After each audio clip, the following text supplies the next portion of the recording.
ഉടമ്പടി ധ്യാനം നമ്മൾ വളരെ ശ്രദ്ധയോടെ പങ്കെടുക്കേണ്ട ഒരു വിഷയമാണ്. സാധാരണ ധ്യാനവും ഉടമ്പടി ധ്യാനവും തമ്മിൽ കുറച്ച് വ്യത്യാസമുണ്ട്.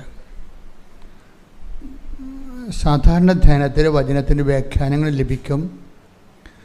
അത് പലപ്പോഴും വചനത്തെക്കുറിച്ചുള്ള പുതിയ അഭിഷേക തലങ്ങളായിരിക്കും നൽകുന്നത്. ചിലപ്പോൾ അതിൻ്റെ ഇൻ്റർപ്രിട്ടേഷൻസ് നൽകും. അത് ഫോർ ഇൻഫർമേഷൻ സേക്കാണ്. പല ഇൻ്റർപ്രിട്ടേഷൻസും വ്യാഖ്യാനങ്ങളും അത് ഈ പ്രയോഗത്തിൽ വരുമ്പോൾ അതൊരു ഇൻഫർമേഷൻ ലെവലിലാണ് വരണത്. പലപ്പോഴും ഉടമ്പടിയിലെ ഒരു ഇൻഫർമേഷൻ ലെവലല്ല വർക്ക് ചെയ്യണത്, ആപ്ലിക്കേഷൻ ലെവലിലാണ്. അപ്പോൾ ഇൻഫർമേഷൻ എന്ന് പറഞ്ഞാൽ എന്താ? അറിവ്. ഞാൻ എന്ത് ഇംഗ്ലീഷ് പറഞ്ഞാലും മലയാളം പറയാൻ കേട്ടോ. മലയാളം നിങ്ങൾ ശ്രദ്ധിച്ചേക്കണം. അല്ല, നിങ്ങൾക്ക് മനസ്സിലാകണമെന്ന് നിങ്ങൾ പറയരുത്. അതൊക്കെ ഇംഗ്ലീഷൊക്കെയാണ് പഠിച്ചു വെച്ചിരിക്കുന്നത്. പറയുമ്പോൾ അതിൻ്റെ മലയാളവും പറയും. അപ്പം അതുകൊണ്ട് ഈ സാധാരണ വചനങ്ങളെല്ലാം ഇപ്പോൾ നമ്മൾ വ്യാഖ്യാനിക്കുമ്പോൾ അതിൻ്റെ ഇൻഫർമേഷൻ ലെവല് നമ്മുടെ അറിവ് വർദ്ധിക്കും. അത് ഫോർ ഇൻഫർമേഷൻ സേക്കാണ്. അത് അറിവ് കൂടുന്നു. അതനുസരിച്ച് നമ്മൾ ആധ്യാത്മിക പ്രബുദ്ധരാകുന്നു. അതാണ് എൻ്റെ ഉദ്ദേശം. കുറച്ച് ഈടുവെപ്പ്, കുറച്ച് നമ്മുടെ വിശ്വാസ ജീവിതത്തിന് കുറച്ചുകൂടി ആഴം, തൂക്കം, വെയിറ്റ് വെക്കാം. പറന്നു പോകത്തില്ല, അതാണ്. പക്ഷേ ഉടമ്പടി ധ്യാനത്തിൽ വരുമ്പോൾ ഉണ്ടാകുന്ന വിഷയം ആപ്ലിക്കേഷൻ ലെവലാണ്. ആപ്ലിക്കേഷൻ ലെവൽ എന്ന് പറഞ്ഞാൽ എന്താണ്? അപ്ലൈഡ് ബിബ്ലിക്കൽ തിയോളജിയാണ് ഈ പറയണത്. തിയോളജി അല്ല, സ്പിരിച്വാലിറ്റി. അപ്ലൈഡ് ബിബ്ലിക്കൽ സ്പിരിച്വാലിറ്റി എന്ന് പറഞ്ഞു കഴിഞ്ഞാൽ പ്രയോഗാത്മകമായിട്ടുള്ള ബൈബിൾ വിജ്ഞാനീയം. അത് പ്രയോഗിക്കാനുള്ളതാണ്. അല്ലാതെ കേട്ട് പ്രബുദ്ധരാകാനുള്ളതല്ല. പ്രബുദ്ധതയല്ല ഉദ്ദേശം, പ്രയോഗമാണ്. എനിക്ക് ഭയങ്കര സന്തോഷമാണ് ഇപ്പോഴൊക്കെ. എന്താ കാരണം വെച്ച് കഴിഞ്ഞാൽ വളരെ എലൈറ്റ് ഓഡിയൻസ് ഉടമ്പടി അവരുടെ ലെവലിൽ അതെടുക്കുന്നുള്ളതാണ്. എല്ലാവരും ഉടമ്പടി എടുക്കുന്നുണ്ട്.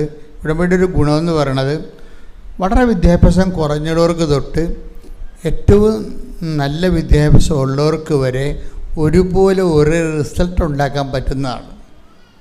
അതുകൊണ്ട് നമ്മുടെ എല്ലാ എപ്പോക്കിലുമുള്ള ആൾക്കാർ, എല്ലാ വാക്ക് ഓഫ് ലൈഫിലും, എല്ലാ തരത്തിലുള്ള, എല്ലാ ജീവിത നിലവാരത്തിലുമുള്ള ആൾക്കാരെ നമ്മൾ സാക്ഷ്യം പറയിപ്പിക്കുന്നതാണ്. തീരെ പ്രായമൊക്കെ വലിയ വിദ്യാഭ്യാസമൊന്നും ഇല്ലാത്തവരും പക്ഷെ പറയണ കാര്യം ഇടിവെട്ടായിരിക്കും. എന്താ കാര്യം? അവർ സത്യസന്ധമായിട്ട് വിശ്വസിച്ച് അതുപോലെ അവർ പ്രയോഗിക്കുമ്പോൾ അവർക്ക് കിട്ടുന്ന റിസൾട്ടാണ്. ഉടമ്പടി റിസൾട്ടിനെ കുറിച്ച് നിങ്ങൾ എപ്പോഴും, അപ്പം നമ്മളിപ്പോൾ ഒരു ഉടമ്പടി, ഈ ദൈവവുമായിട്ട് ഒരു ഉടമ്പടി ബന്ധത്തിലാണ്. അതിൽ നമ്മൾ സാധാരണ എല്ലാ ബന്ധങ്ങളിലും ഉപയോഗിക്കുന്നത് പ്രാർത്ഥനയാണ്, അല്ലേ? ധ്യാനങ്ങളൊക്കെ കൂടിക്കഴിഞ്ഞാൽ നിങ്ങളുടെ എന്താണ് വർദ്ധിക്കണത്? പ്രാർത്ഥനാ നിലവാരം. അങ്ങനെയല്ലേ സംഭവിക്കണത്? ധ്യാനം കഴിയുമ്പോൾ ആൾക്കാർ കുറച്ചുകൂടി മെച്ചമായ രീതിയിൽ മുമ്പത്തേക്കാൾ ഉപരി പ്രാർത്ഥിക്കും. പക്ഷെ ഉടമ്പടി ധ്യാനം കഴിഞ്ഞാൽ പ്രാർത്ഥനാ നിലവാരം മെച്ചപ്പെടുന്നതിൻ്റെ ഒപ്പം അതിനേക്കാൾ മെച്ചപ്പെടുന്നത് സാക്ഷ്യ നിലവാരമാണ്. അതാണ് വിഷയം. സാക്ഷ്യ നിലവാരം, പ്രാർത്ഥനാ നിലവാരം മെച്ചപ്പെടും. പക്ഷെ അത് എപ്പോഴും നമ്മൾ ശ്രദ്ധിക്കേണ്ട ഇതാണ്, നിലവിലുള്ള പ്രാർത്ഥനകളെ തന്നെയാണ് ഉടമ്പടി ഉപയോഗിക്കുന്നത്. നിലവിലുള്ള പ്രാർത്ഥന എന്താണ്? കാരണം നിലവിലുള്ള പ്രാർത്ഥനയെല്ലാം ഇടിവെട്ട് പ്രാർത്ഥനകളാണ്. ഉദാഹരണത്തിന് നമ്മുടെ വിശ്വാസ പ്രമാണം ഒന്ന് ചങ്കെക്കൊണ്ട് പറഞ്ഞാൽ തീരാവുന്ന പ്രശ്നമേ മനുഷ്യനേ ഉള്ളൂ. അതാണ് വിഷയം. അപ്പം ആൾക്കാർ ഉപയോഗിച്ച് തേഞ്ഞ് മാച്ച് അത് പ്രയോഗിച്ച് അവർക്ക് പരിചയമില്ലാത്തത് കൊണ്ട് അതൊരു വിശ്വാസ പ്രമാണം പോലും ഒരു പ്രാർത്ഥനയായിട്ട് ചൊല്ലിയാണ് ആൾക്കാർ അവസാനിപ്പിക്കുന്നത്. അത് വിശ്വാസ പ്രമാണം ഒരിക്കലും പ്രാർത്ഥനയല്ലല്ലോ. നമ്മൾ ചെല്ലണത്, വിശ്വാസ പ്രമാണം ചെല്ലണത് പ്രാർത്ഥനയായിട്ടാണ് ചെല്ലണത്. പക്ഷേ it is not a prayer, it's a proclamation. അതാണ് വിഷയം വരുന്നത്. അതൊരു പ്രാർത്ഥനയല്ല, പിന്നെ എന്താണ്? പ്രഖ്യാപനമാണ്. വിശ്വാസപ്രമാണം ഇപ്പോൾ നമ്മൾ ഈ സ്വർഗസ്ഥനായ വിശ്വാസപ്രമാണം ചൊല്ലിയിട്ടാണ്. അതാണ് ഉടമ്പടിയുടെ പ്രശ്നം. ഉടമ്പടിയിൽ നിലവിലുള്ള പ്രാർത്ഥനകളെയാണ് എടുത്തിരിക്കുന്നത്. എന്തൊക്കെയാണത്? വിശ്വാസപ്രമാണം, പിന്നെന്താണ് സ്വർഗസ്ഥനായ പിതാവ്, പിന്നെന്താണ് എന്ന് പറഞ്ഞു പറയാം. ഇതിനെ വെട്ടാനുള്ള പ്രാർത്ഥന എവിടെ ആരുണ്ടാക്കാനാണ്? ഇനി ഈ രണ്ടാമതൊരു ലോകം ഉണ്ടായപ്പോലും ഈ 3 പ്രാർത്ഥനയെ അതിജീവിക്കാൻ പറ്റിയ ഒരു പ്രാർത്ഥന ഉണ്ടാകത്തില്ല. അതുകൊണ്ട് എപ്പോഴും നമ്മൾ ഉപയോഗിക്കണം, നമ്മൾ ചെയ്യണത് തോക്കുണ്ട്, പക്ഷെ നിങ്ങളുടെ ശരിയാകാത്തതുകൊണ്ടാണ് പ്രശ്നം വരുന്നത്. തോക്ക് വലിയ പവർഫുള്ളായ റേഞ്ചുള്ള തോക്ക് വാങ്ങിച്ച് വെച്ചിട്ട് കാര്യമില്ല. നമുക്കൊരു പരിശീലന ഉന്നമൊക്കെ വേണം. അവിടെയാണ് മിസ്റ്റേക്ക് സംഭവം. ഉന്നം കിട്ടണില്ലെന്ന് പറഞ്ഞിട്ട് തോക്ക് മാറാൻ പറ്റുക? ആളാണ് മാറേണ്ടത്. തോക്കിന് ഉന്നം കിട്ടണില്ല എന്ന് വിചാരിച്ചുകൊണ്ട് തോക്ക് മാറിയിട്ട് കാര്യമില്ല.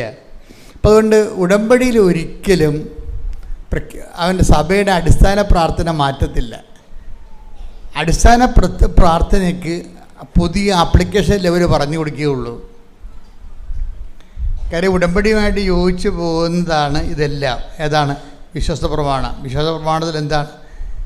നമ്മൾ വിശ്വാസം പ്രഖ്യാപിക്കുകയാണ്.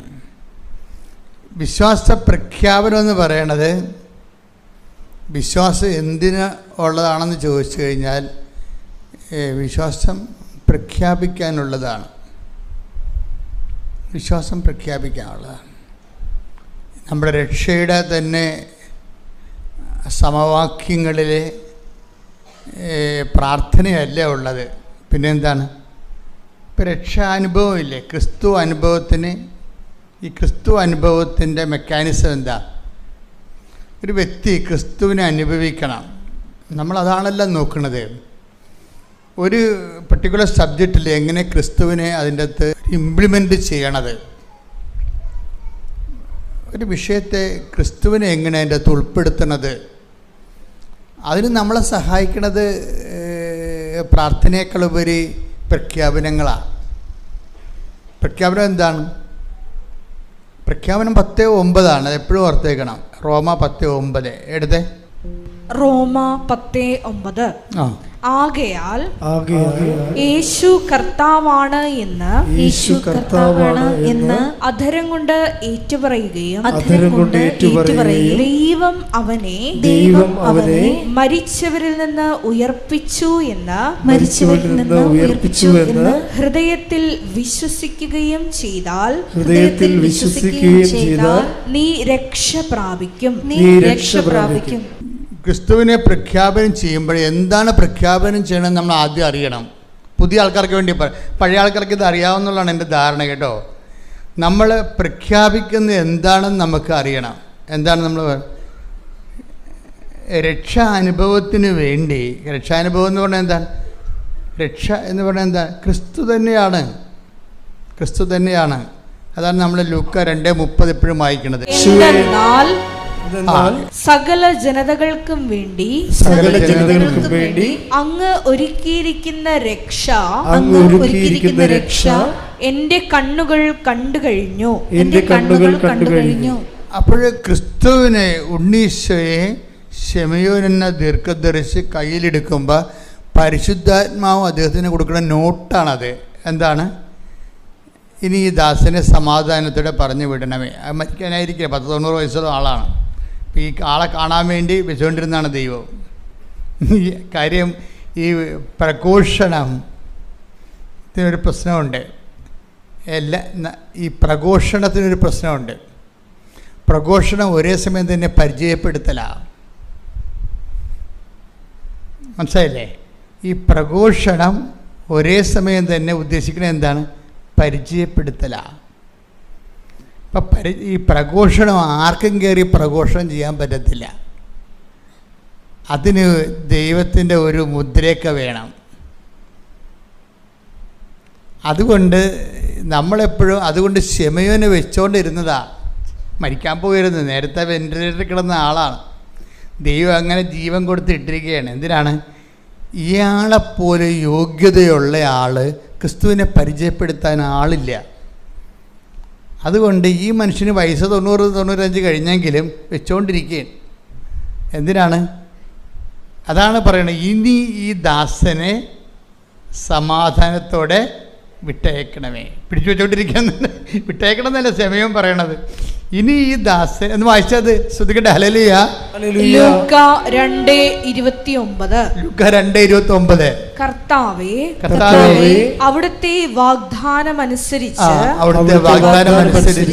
ഇപ്പോൾ ഈ ദാസനെ സമാധാനത്തിൽ വിട്ടയക്കണമേ.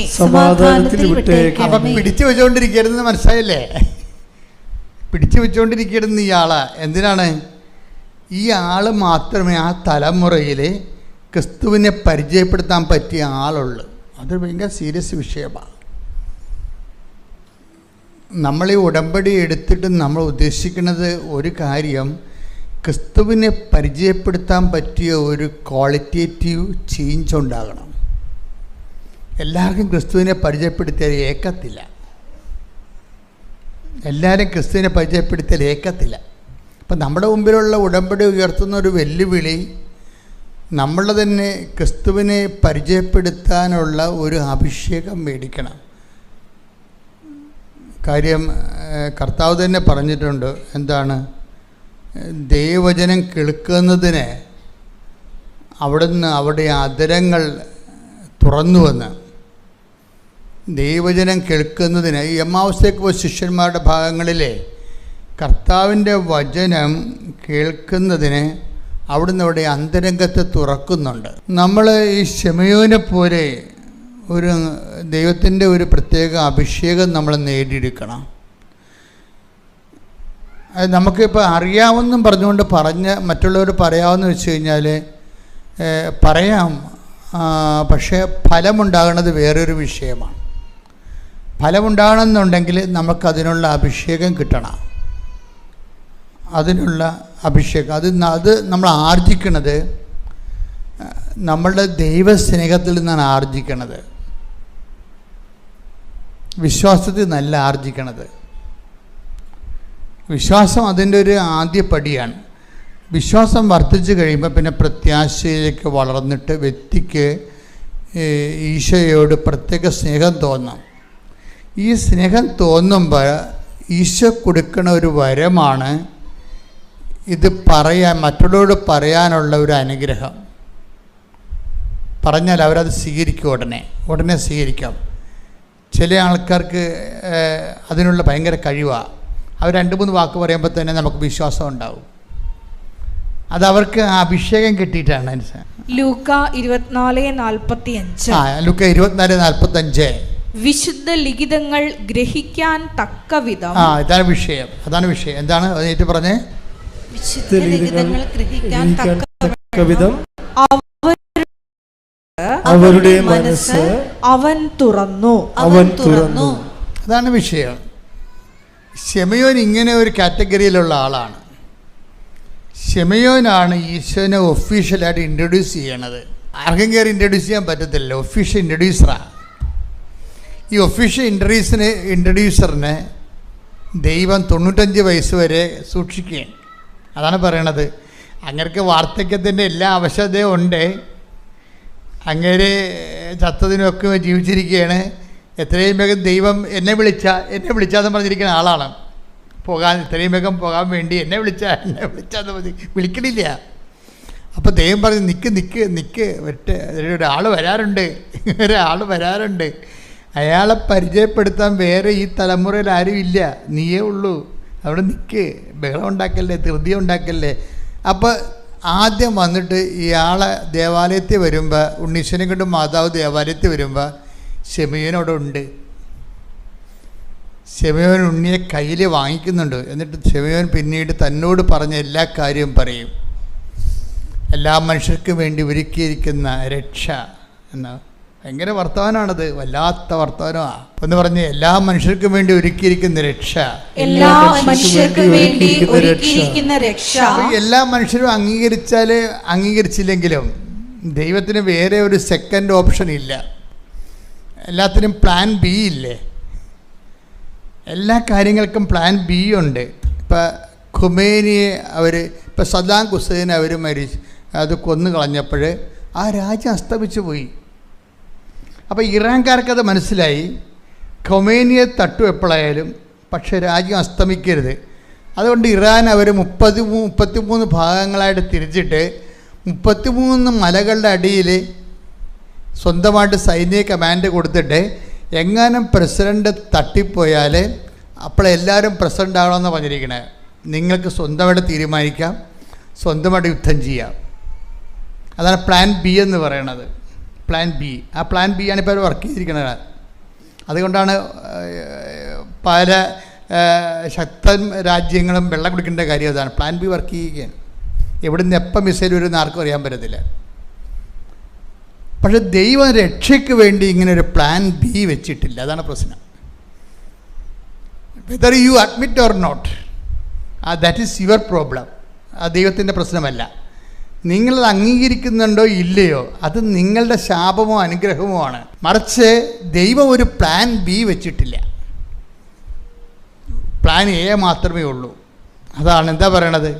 എല്ലാ മനുഷ്യർക്കും വേണ്ടി ഒരുക്കിയിരിക്കുന്ന, പറഞ്ഞേ, എല്ലാ മനുഷ്യർക്കും വേണ്ടി ഒരുക്കിയിരിക്കുന്ന, അത് ഒന്നുകൂടി അർത്ഥം പറഞ്ഞേ, എല്ലാ മനുഷ്യർക്കും വേണ്ടി ഒരുക്കിയിരിക്കുന്ന രക്ഷ എൻ്റെ കണ്ണുകൊണ്ട് കണ്ടിരിക്കുന്നു. ഇനി എന്താ ചെയ്യേണ്ടത്? ഇനി ഈ ദാസനെ എൻ്റെ ദൗത്യം തീർന്നു. അതുകൊണ്ട് ഇനി എന്നെ സമാധാനത്തിലൂടെ നീ എന്നെ തിരിച്ച് വിളിക്കണം. ശിമോൻ്റെ വിശ്വാസമൊക്കെ എന്നാ ഒരു വിശ്വാസമാണ്. തിരിച്ചു വിളിക്കാൻ അങ്ങോട്ട് പറയുകയാണ്, എൻ്റെ ദൗത്യം തീർന്നു, ഇനി എന്നെ സമാധാനത്തോടെ അങ്ങ് തിരിച്ച് വിളിക്കണമേ. പക്ഷെ സമയം പറയണേ എന്താ? ഈ ശിശു എല്ലാ മനുഷ്യർക്കും വേണ്ടിയുള്ള രക്ഷയാണ്. ഇപ്പം രക്ഷ എന്ന് പറയുന്ന ഈ സിംഗിൾ പ്ലാൻ എന്താ വിഷയം? അതെന്താണ്? നമ്മൾ യേശു കർത്താവാണെന്നുള്ളതാണ്. യേശു കർത്താവാണ്. പിന്നെന്താണ്? നമ്മൾ ഏറ്റുപറയണ എന്ത് സംഭവമാണ്? യേശു കർത്താവാണെന്ന് അധരം കൊണ്ട് ഏറ്റുപറയുകയും, പിന്നെന്താണ്? ദൈവം അവനെ മരിച്ചെന്ന് ഉയർപ്പിച്ചെന്ന് ഹൃദയത്തിൽ വിശ്വസിക്കുകയും ചെയ്യും. അപ്പം ഹൃദയം ഇതിൻ്റെ അകത്തൊരു പ്രധാനപ്പെട്ട വിഷയമാണ്. ഹൃദയത്തിൻ്റെ ജോലി എന്താ? ഇങ്ങനെ മിടിച്ചുകൊണ്ടിരിക്കണം മാത്രമല്ല, ഹൃദയത്തിന് വേറെ ഒരു ജോലിയുണ്ട്. എന്താ ഹൃദയത്തിൻ്റെ ജോലി? ദൈവം അവന് മരിച്ചെന്ന് ഉയർപ്പിക്കണം. അതാണ് വിഷയം. ഹൃദയത്തിൻ്റെ ജോലി എന്ന് പറയുന്നത് ബയോളജിക്കൽ ഫങ്ഷനാണ് മിടിച്ചുകൊണ്ടിരിക്കുക എന്നുള്ളത്. മിടിച്ചുകൊണ്ടിരിക്കുക. അതിൻ്റെ സ്പിരിച്വൽ ഫങ്ഷൻ എന്താ? ഹൃദയത്തിനൊരു ആധ്യാത്മികമായ ദൗത്യമുണ്ട്. അതെന്താണ്? ദൈവം അവനെ മരിച്ചെന്ന് ഉയർപ്പിക്കുക. കൈയടിച്ച് സ്തുതിക്കട്ടെ. ഹല്ലേലൂയ. കാരുണ്യത്തിന് ഈ ഹൃദയത്തിൻ്റെ ദൗത്യമില്ലേ, സ്പിരിച്വൽ ഫങ്ഷൻ, ആധ്യാത്മിക ദൗത്യം. ഹൃദയത്തിൻ്റെ ബയോളജിക്കൽ ദൗത്യം എന്താണെന്ന് പറഞ്ഞാൽ, ജീവശാസ്ത്രപരമായ ദൗത്യം അതൊരു മോട്ടറാണ്. ആ മോട്ടറാണ് ബ്ലഡ് പമ്പ് ചെയ്യണത്. അതാണ് ദൗത്യം. പമ്പിങ് നടത്താൻ വേണ്ടിയാണ് തലച്ചോറ് തൊട്ട് താഴെ വരെ ഇത് പമ്പിങ് നടത്തുകൊണ്ടിരിക്കുക. അതിൻ്റെ ബയോളജിക്കൽ ദൗത്യം അതാണ്. ഹൃദയത്തിൻ്റെ ആധ്യാത്മിക ദൗത്യം എന്താണ്?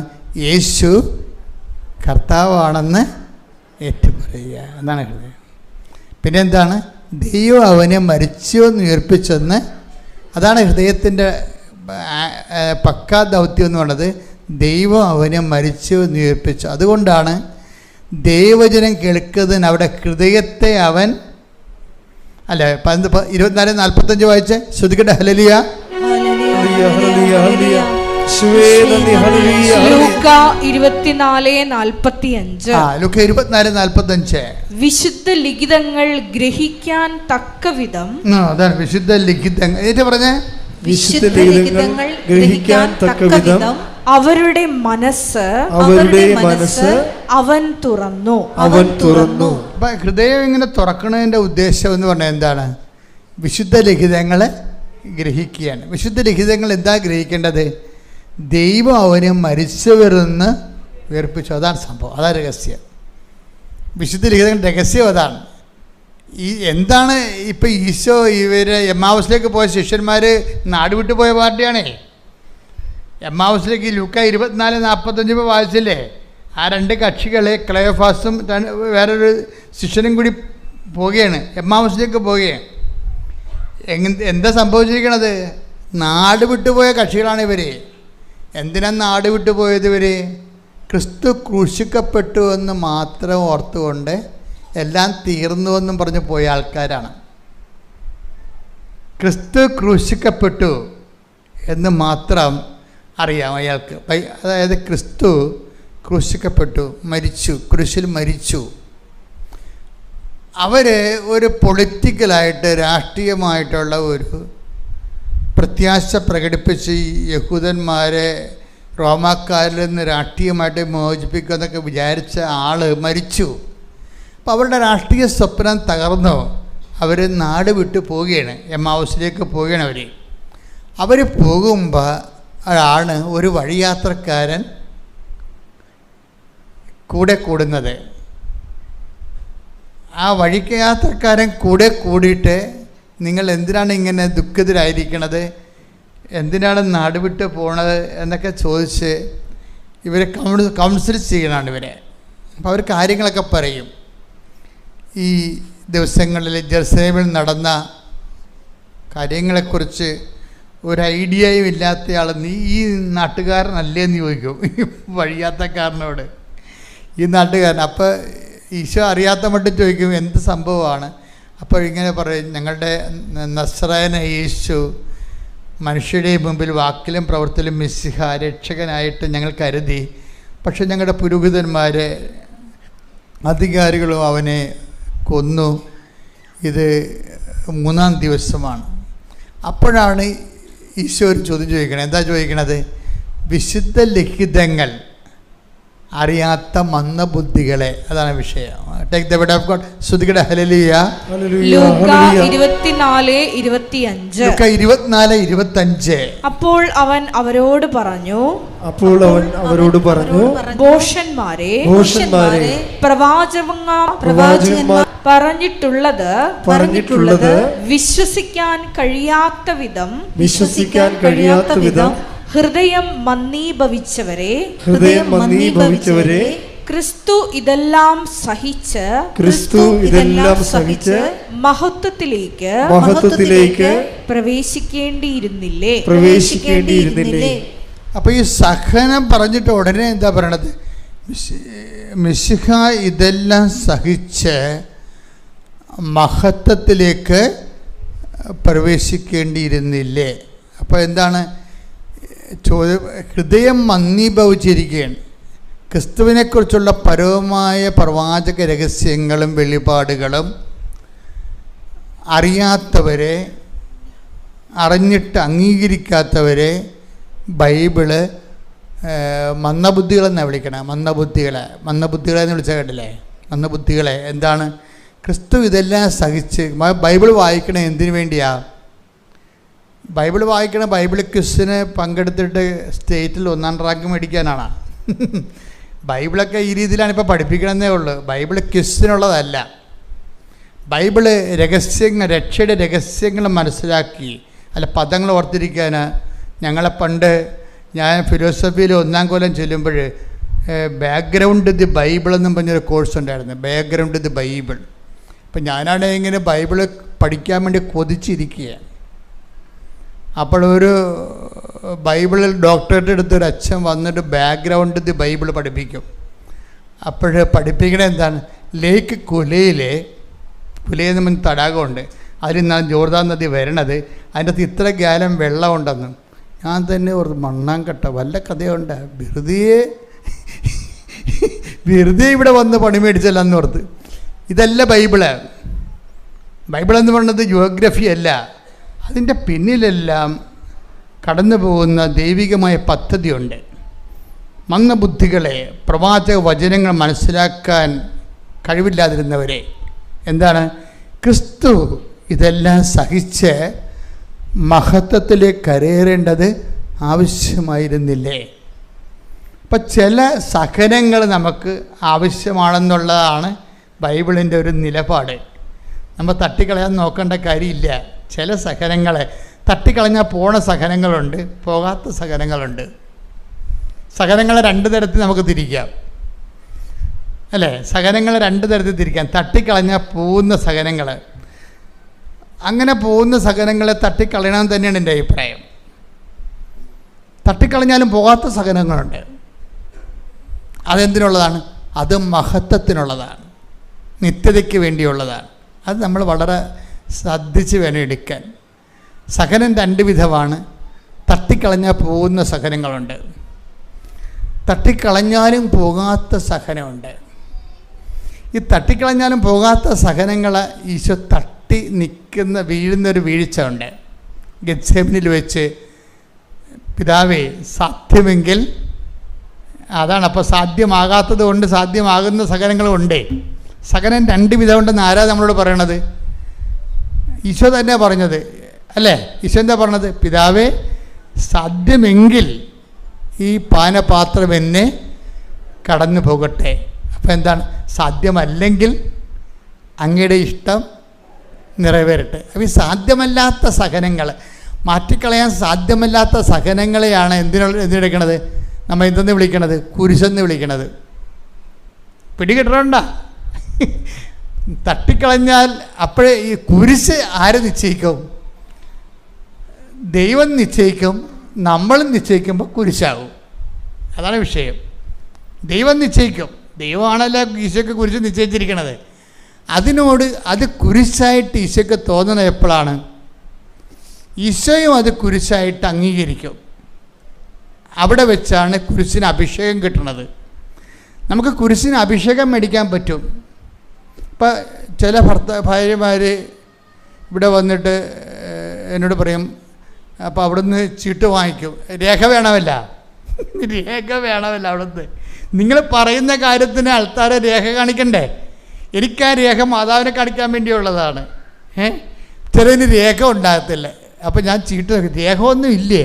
ചീട്ട് നോക്കുമ്പോൾ ഭർത്താവിൻ്റെ സംശയത്തിൽ എന്ത് രേഖ കിട്ടാനാണ്?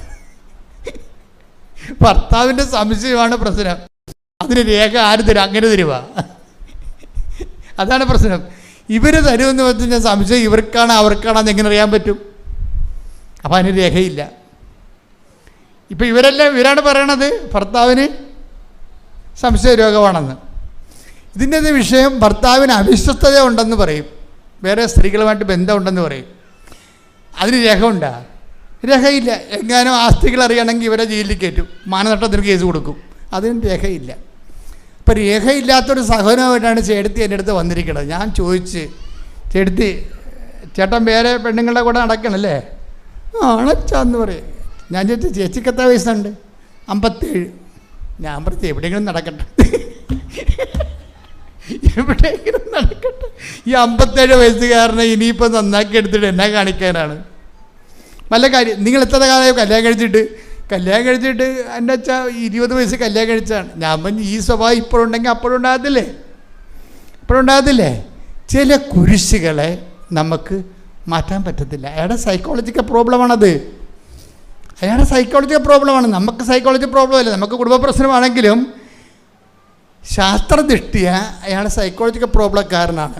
അയാൾ നന്നാകാൻ ഭയങ്കര പാടാണ്. നമ്മളെന്താ ചെയ്യേണ്ടത്? ഇതുപോലെയുള്ള അവതാരങ്ങൾ എല്ലാ കുടുംബങ്ങളിലും ഒരു 100 കുടുംബത്തിന് ഒരാൾ വെച്ചുണ്ട്. ചില ചേച്ചിമാർ വളരെ സുന്ദരമായിട്ട് വിഷയം കൈകാര്യം ചെയ്യും. ഇങ്ങനൊരു വിഷയമുള്ളതാണ്, എനിക്കും അറിയാൻ പാടില്ല, അയാൾക്കും അറിയാൻ പാടില്ല, ജീവിക്കും, പ്രാർത്ഥിച്ച് ജീവിക്കും. അതൊരു ഇഷ്യൂ ആക്കാൻ നോക്കത്തില്ല. അയ്യോ എന്തുമാത്രം നല്ല മനുഷ്യരാണെന്നറിയാം ഈ ലോകത്തുള്ളത്. അതൊരു ഇഷ്യൂ ആക്കാൻ നോക്കത്തില്ല. അതൊരു മാനസികമായ അവറേഷൻസ് എന്ന് പറയും. അത് വ്യതിചലനങ്ങൾ, ഒരു പേഴ്സണാലിറ്റി ഡിസോർഡറാണത്. പേഴ്സണാലിറ്റി ഡിസോർഡർ ചില ആൾക്കാർക്ക് ഉണ്ടാകും. അവർക്കൊന്നും മുതലാകത്തില്ല. നിങ്ങൾ പറയണത് ശരി, അത് വൈകാരികമായ കുടുംബപരമായ കാര്യമാണ്. പക്ഷേ ഈ കുടുംബപരമായ വൈകാരിക കാര്യമാണെന്ന് പറഞ്ഞ് നിങ്ങൾക്ക് ആത്മഹത്യ ചെയ്യാവുന്നില്ലാതെ അയാൾക്ക് മാറ്റം ഉണ്ടാകത്തില്ല. കാര്യം മനസ്സിലായില്ലേ? അതാണ് വിഷയം. പിന്നെ എന്തു ചെയ്യും? നമ്മളതിനെ ദൈവനാമത്തെ ബുദ്ധിപരമായിട്ട് എടുക്കും. ഈ കുരിശ് അയാളുടെ പേഴ്സണാലിറ്റി ഡിസോർഡറാണ്. അയാൾക്കൊരു മാനസിക രോഗമാണെന്നുണ്ടെങ്കിൽ നിങ്ങൾ എങ്ങനെ എടുക്കും അത്? ഒരാൾക്കൊരു മാനസിക രോഗമാണെന്നുണ്ടെങ്കിൽ നിങ്ങൾ എങ്ങനെ എടുക്കും അത്? മാനസിക രോഗം ചിലപ്പോൾ സുഖപ്പെടാൻ പറ്റത്തില്ലായിരിക്കും. അപ്പോൾ നിങ്ങൾ അക്സെപ്റ്റ് ചെയ്യും അത്. എന്നാൽ പിന്നെ ഇതെന്താ അക്സെപ്റ്റ് ചെയ്യാൻ പറ്റാത്തത്? ഇത് ഒരു മാനസിക രോഗമാണ്, അത് നിങ്ങൾക്ക് അക്സെപ്റ്റ് ചെയ്യാൻ പറ്റും. അപ്പോൾ ഞാൻ എന്താണ് അറിയാം, ഞാനിങ്ങനെ ഉപദേശിക്കാൻ കാരണത് ഞാൻ പറയണത് ശരിയായത് കൊണ്ടല്ല. ദൈവതിരുസന്നിധി തെറ്റാണ്, പക്ഷെ തെറ്റായത് കൊണ്ട് ഈ ചേടത്തി രക്ഷിക്കാൻ പറ്റത്തില്ല.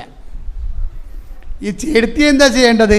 ഈ കുരിശ് വെച്ച് ഇത് കൃപയാക്കാനുള്ള മാർഗങ്ങളെക്കുറിച്ചാണ് ഞാൻ അവർക്ക് അൾത്താരെ പറഞ്ഞു കൊടുക്കേണ്ടത്. അവിടെ സൈക്കോളജിക്കൊന്നും വില പോകത്തില്ല. അവിടെ സൈക്കോളജി പറയേണ്ട ആവശ്യമില്ല. അൾത്താരയിൽ സൈക്കോളജി പറയേണ്ട കാര്യമില്ലല്ലോ. അത് കൗൺസിലിംഗ് ഗ്രൂപ്പിലാണ് പറയേണ്ടത്. അൾത്താരെ പറയേണ്ടത് എന്താണ്? ഇതൊരു മാറ്റാൻ പറ്റാത്ത കുരിശാണെന്ന് ആധ്യാത്മിക ഗുരുവിന് തോന്നിയാൽ ഈ കുരിശിനെ കൈകാര്യം ചെയ്ത് കൃപയാക്കാനുള്ള സാധ്യതയാണ് ഞങ്ങൾ അൾത്താരയിൽ അന്വേഷിക്കുന്നത്.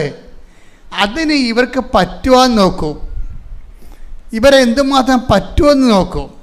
കാര്യം ഇവർക്ക് ചിലർക്കാണെങ്കിൽ ഈ കുരിശിനെ കൺവേർട്ട് ചെയ്ത് കൃപയാക്കാൻ ഭയങ്കര കഴിവാണ്. അങ്ങനെയുള്ളവരോട് ഞാൻ സമയം കൊടുക്കും. അവർക്ക് ഒരു 5 മിനിറ്റ് 6 മിനിറ്റ് കൊടുത്തിട്ട് അവർക്ക് വീണ്ടും കൊടുക്കും. ചിലർക്ക് ചീട്ട് കൊടുത്തു വിടും. ഞാൻ വാങ്ങിച്ച ചീട്ട് തിരിച്ചു കൊടുക്കും. നമുക്ക് ഇനിയും കാണാമെന്നൊക്കെ പറഞ്ഞു വിടും. എന്താ കാര്യം? ഇവർക്ക് ഗ്രോത്ത് ചെയ്യാൻ സാധ്യതയുണ്ട്. ഭജന എന്താ കിടക്കണത്? മിശിഹ എന്താ പറയണത്? ഇതെല്ലാം സഹിച്ച്. അതാണ് ഇതെല്ലാം എന്ന് പറയുമ്പോൾ കുറേ സഹനമുണ്ട്. ഒരു സഹനമായിട്ട് വരത്തില്ല. ഒരു സംശയ രോഗിയുടെ സഹനം എന്ന് പറയുമ്പോൾ സംശയം മാത്രമല്ല സഹനം.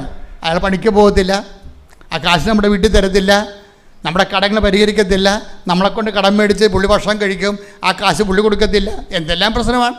ഒരു സഹനമായിട്ട് ഒരിക്കലും വരത്തില്ല. ഒരു സഹനം, പല സഹനങ്ങൾ വരും. അതാണ് പറയുന്നത് മിശിഹ ഇത് എല്ലാം സഹിച്ച്. അല്ല ഒരു കാര്യമല്ലല്ലോ, ഇതെല്ലാം സഹിച്ച്. എന്താ പറയണത്? വായിച്ച് ശ്രദ്ധിക്കട്ടെ. ഹല്ലേലൂയ. ക്രിസ്തു ഇതെല്ലാം സഹിച്ച്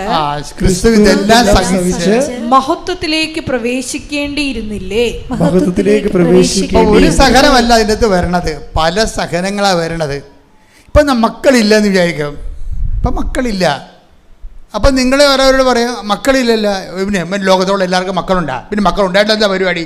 മലവക്കന്മാരെ വെട്ടിക്കൊള്ളണ കാണാൻ പാടില്ലേ എന്നൊക്കെ ചോദിക്കാമെങ്കിലും അതൊരു മാനുഷികമായ ചോദ്യമാണ്. മക്കളില്ലാത്തതിൻ്റെ വിഷമം മക്കളില്ലാത്തവർക്കേ മനസ്സിലാകത്തുള്ളൂ, മക്കളുള്ളവർക്ക് മനസ്സിലാകത്തില്ല. മക്കളില്ലാത്തവരുടെ ഒരു വിഷമം അല്ല അതിൻ്റെ വരുന്നത്, പല വിഷമങ്ങളാണ് ഉള്ളത്. എന്തുകൊണ്ടാണ് ആൾക്കാർ ദത്തെങ്കിലും എടുക്കാവുന്ന 45 വയസ്സിൽ വിചാരിക്കുന്നത്? അച്ഛാ 45 അടുത്ത കൊല്ലം 90 ദത്തെടുക്കാൻ പറ്റത്തില്ല. ഇപ്പം ഞങ്ങൾക്ക് 89, 2 പേരുടെ വയസ്സും കൂടി കൂട്ടിയാൽ ഇപ്പോൾ 89 നിൽക്കുകയാണ്. അടുത്ത കൊല്ലം 90 2 പേരുടെയും വയസ്സ്. ദത്തെടുക്കാൻ പറ്റത്തില്ല. അതുകൊണ്ട് അച്ഛൻ പറ ദത്തെടുക്കണ വേണ്ടേ എന്ന് പറയും. അപ്പം ഞാൻ മെസ്സേജ് എടുത്ത് പറയും എടുക്കണമെന്ന് പറയും, എടുക്കണമെന്ന് പറയും. കാര്യം എന്താണ്? അവരെന്തുകൊണ്ടാണ് ഇപ്പോൾ ഈ ദത്തെടുക്കാൻ പറയണത്? അവിടെ മനസ്സിൽ ഒരു രഹസ്യ ദുഃഖം കിടക്കാനുണ്ട്. എന്താണ്? ഇപ്പം തന്നെ ഞങ്ങൾക്ക് മക്കൾ ഉണ്ടാവരുതെന്നും പറഞ്ഞാണ് അനിയനും ഭാര്യയും പ്രാർത്ഥിച്ചുകൊണ്ടിരിക്കുന്നത്.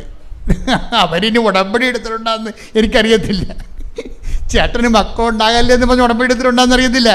ഉടമ്പടി പല വിധമാണല്ല, നമുക്കറിയാൻ പറ്റത്തില്ല.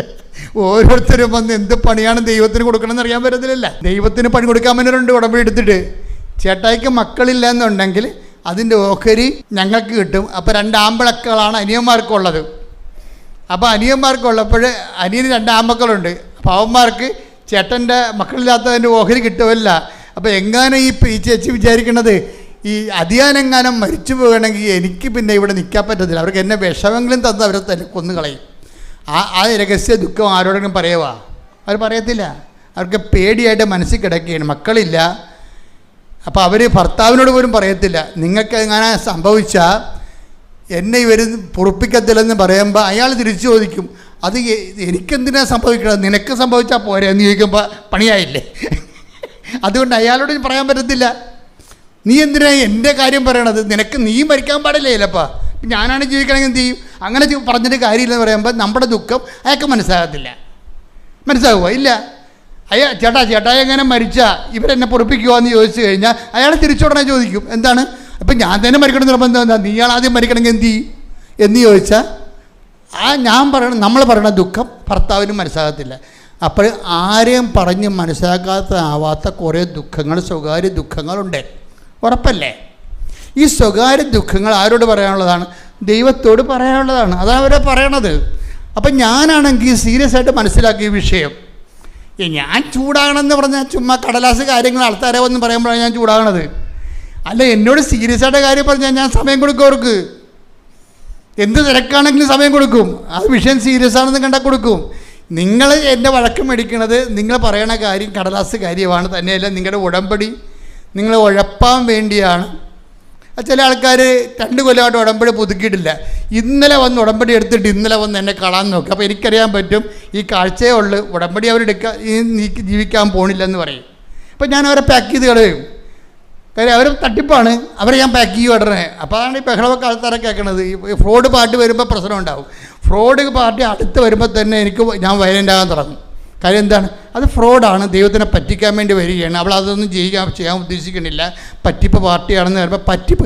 അതിൻ്റെ പ്രശ്നം വെച്ച് കഴിഞ്ഞാൽ അവിടെ ഇരിക്കണ ഈ മാനേജർമാർക്ക് വെച്ചാൽ അവിടെ മുമ്പിൽ കരഞ്ഞും കൂപിയും കാണും. ഈ പറ്റിപ്പ് പാർട്ടിക്ക് പരിപാടി ഉണ്ടല്ലോ, അവർ മിക്കവാറും എല്ലാ കാര്യത്തിനും കരയും. മകളുടെ കല്യാണത്തിനും കരയും, ഭർത്താവിനും മരണത്തിനും കരയും. ഈ സാധനം ആൾക്കാരെ വരുമ്പോൾ കർത്താവ് പറയും, സാധനം 12 കേട്ട പ്രത്യേക ജന്മമാണ്, സൂക്ഷിച്ച് കൈകാര്യം ചെയ്യണമെന്ന് പറയും. സൂക്ഷിച്ച് കൈകാര്യം. ഇപ്പം ഞാൻ ഈ സാധനത്തിന് നല്ലോണം നോക്കും, ഈ സാധനത്തിന് എങ്ങനെ ഇരിക്കണമെന്ന്, ഈ ഫ്രോഡ് എങ്ങനെ ഇരിക്കണമെന്ന്. ഉടമ്പടി 1 കൊല്ലമായിട്ട് ദൈവത്തിനെ പറ്റിച്ചിട്ട് അവസാനം അടുത്ത പറ്റിപ്പിന് വേണ്ടി വന്നിരിക്കുന്ന ആൾക്കാരെ. അപ്പം അതുകൊണ്ടാണ് ആൾക്കാരെ ഇടയ്ക്ക് പൊട്ടലച്ചിട്ട് കേൾക്കുന്നത്. പക്ഷേ സത്യസന്ധമായ കാര്യം പറയുകയാണെങ്കിൽ ഞാൻ കേൾക്കും, മര്യാദയ്ക്ക് കേൾക്കും. കാര്യം അവർക്ക് ഈ ലോകത്ത് കർത്താവ് മാത്രമേ ഉള്ളൂ എന്ന് അവർക്കറിയാം, എനിക്കും അറിയാം. അവർക്ക് ഈ ലോകത്ത് കർത്താവ് മാത്രമേ ഉള്ളൂ. ഇപ്പം എന്താ പറയണത്? ഇപ്പം ഞാനെന്താ ചെയ്യണമെന്ന് വെച്ച് കഴിഞ്ഞാൽ ഈ വചനം ഭയങ്കര വചനമാണ്. എന്താണ് ഏറ്റു പറഞ്ഞ മിശിഹ ഇതെല്ലാം സഹിച്ച് മഹത്വത്തിലേക്ക് കരയേറേണ്ടത് ആവശ്യമായിരുന്നില്ലേ? അപ്പം ചില സഹനങ്ങളെ നമുക്ക് ഇന്നെവിറ്റബിളാണ്, നമുക്ക് മാറ്റാൻ പറ്റത്തില്ല. ഇനി നമുക്ക് ചെയ്യാനുള്ള ഓപ്ഷൻ എന്ന് പറയണത് ഇതിന് കൈകാര്യം ചെയ്യാനുള്ള ഗ്രേസ് ഉൽപ്പാദിപ്പിക്കുകയാണ്, ഒരു അഭിഷേകം. ഇതിനെ കൈകാര്യം ചെയ്യും. ഇപ്പോൾ ഈ സഹനത്തെ നമുക്ക് കൈകാര്യം ചെയ്യാൻ പറ്റും. എന്ത് ചെയ്യണം? സഹനത്തിൻ്റെ ഒപ്പം തന്നെ ദൈവസ്നേഹം. ഞാൻ എപ്പോഴും ചെയ്യണതിൻ്റെ ആ സഹനത്തിൻ്റെ ഒപ്പം അതല്ലെങ്കിൽ അതിനേക്കാൾ കൂടുതൽ ദൈവസ്നേഹം ഇവർക്ക് ഉണ്ടാകാൻ വേണ്ടി ഇവർ ചെയ്യണ ജോലികളെല്ലാം ഇവർക്ക് ചില സമയത്ത് നല്ല ഹോംവർക്ക് കൊടുക്കും. കാര്യം ഹോംവർക്ക് അവർക്ക് ചെയ്യാൻ പറ്റുന്ന ആൾക്കാരുണ്ട്. ചിലരുടെ ഹോംവർക്ക് പറഞ്ഞാൽ അവർ ചെയ്യത്തില്ല. ഇവിടെ എൻ്റെ അടുത്ത് ഭയങ്കരമായിട്ടൊക്കെ പറയും, ഇപ്പം ചെയ്ത് കളയും ഒക്കെ പറയും. അവരൊന്നും ചെയ്യത്തില്ല, നമുക്കറിയാം. അത് ചെയ്യാനുള്ള കാര്യമില്ല. അവർ തട്ടിപ്പാണ് ആൾക്കാർ. ഉടമ്പടി തന്നെ എങ്ങനെയെങ്കിലും ശ്ലോകത്തിൽ കഴിക്കാൻ വേണ്ടി. കാര്യം ഉടമ്പടിക്കുള്ളൊരു ഗുണമെന്ന് പറയണത്, ഉടമ്പടി എടുത്താൽ ഫ്രോഡ് പാർട്ടിയാണെങ്കിൽ പണി മേടിക്കും. അതാണ് ഉടമ്പടിയുടെ ഡിസൈൻ എന്ന് പറയണത്. അപ്പോൾ എന്തെങ്കിലും ശ്രദ്ധിച്ചാൽ മനസ്സിലാവും. ആൾ ജന്മനാ പറ്റിപ്പ് പാർട്ടിയാണ് ഉടമ്പടി എടുക്കണമെന്നുണ്ടെങ്കിൽ ആ ഉടമ്പടി കൊണ്ട് തന്നെ ഇരട്ടി പണി മേടിക്കും. എന്താ കാര്യം? അതിൽ പറഞ്ഞിരിക്കുന്ന കാര്യങ്ങളൊന്നും ചെയ്യാൻ പറ്റുന്ന കാര്യങ്ങളല്ല, എടുത്താൽ പൊങ്ങാത്ത കാര്യങ്ങളാണ് എൻ്റെ അടുത്ത് പറഞ്ഞിരിക്കണതെല്ലാം. അപ്പം നിങ്ങളെന്താ ചെയ്യണത്? നിങ്ങൾക്ക് പറ്റുന്ന രീതിക്ക് അതുകൊണ്ട് ചെയ്ത് വെക്കും. അവിടെയാണ് പണി മേടിക്കുന്നത്. അത് എന്താണെന്ന് നിർദ്ദേശിച്ച് ഇപ്പം ഇന്നലെ ഒരു രസമുണ്ടായി. ഇന്നലെ ഒരു പ്രൊഫസർ, ഒരു കോളേജ് പ്രൊഫസർ ഇവിടെ ഒരു സാക്ഷ്യം പറഞ്ഞു. സാക്ഷ്യം പറഞ്ഞപ്പോൾ കോളേജ് പ്രൊഫസറിൻ്റെ പേര് ഇവിടെ എഴുതിയിട്ടുണ്ട്. ഏത്? ബിനീഷ് ജോയ്, ഇടുക്കുന്ന. ഇങ്ങയുടെ സാക്ഷ്യം പറഞ്ഞപ്പോൾ ഇങ്ങയുടെ സാക്ഷ്യം പറയണത്, ഇങ്ങയുടെ വിഷയം എന്ന് പറയണത് 2018 PhDക്ക് ഡോക്ടറേറ്റിന് തീസിസ് ആരംഭിച്ചതാണ്. 2018 18 കഴിഞ്ഞിട്ട് ഇപ്പോൾ എത്രയായി? 26ആയി. അപ്പോൾ 6 കൊല്ലത്തോളം ഇയാളുടെ തീസിസിന് ഒരു മൂവ്മെൻറ്റും ഇല്ല. തീസിസ് സർവകലാശാല സബ്മിറ്റ് ചെയ്തു. പക്ഷേ അതിന് കുറേ നടപടിക്രമങ്ങളുണ്ട്. ആ ഡോക്ടറേറ്റ് അക്സെപ്റ്റ് ചെയ്യണമെങ്കിൽ അത് അംഗീകരിക്കുന്നത് ഒരു വിഷയമാണ്. അതിനുശേഷം അവർ അതിൻ്റെ അടുത്ത പ്രൊസീജിയർ എന്ന് പറയണത് ഇങ്ങയുടെ ലേഖനങ്ങൾ, അന്വേഷണാത്മകമായ ലേഖനങ്ങൾ വളരെ ലീഡിങ് ആയിട്ടുള്ള ഇൻ്റർനാഷണൽ ജേർണലിൽ പ്രസിദ്ധീകരിക്കണം. ഇത് നടക്കത്തില്ല, വലിയ പാടാണ്. ഇൻ്റർനാഷണൽ ജേർണലുണ്ട്, ഓൺലൈനുണ്ട്, അല്ലാത്തതുണ്ട്. അവിടെ ഈ ഇയാളുടെ ലേഖനങ്ങൾ പ്രസിദ്ധീകരിക്കണം. അങ്ങനെ പ്രസിദ്ധീകരിക്കണമെങ്കിൽ ഇതിന് ക്വാളിറ്റേറ്റീവ്ലി ഡെപ്ത് ഉള്ളതായിരിക്കണം. നല്ല അമൂല്യമായ പുതിയ വിഷയമായിരിക്കണം. ഇതുവരെയൊക്കെ പ്രസിദ്ധീകരിക്കാത്ത സബ്ജക്റ്റ് ആയിരിക്കണം. പുതിയ കണ്ടെത്തലുകൾ ഉണ്ടാകണം. അങ്ങനെ കുറേ ചാലഞ്ചസ് ഉണ്ട്. അതുകൊണ്ട് എന്നാ ചെയ്യണത്, ഈ പ്രൊഫസറിൻ്റെ അസിസ്റ്റൻറ്റ് പ്രൊഫസറാണ് ഇപ്പോൾ.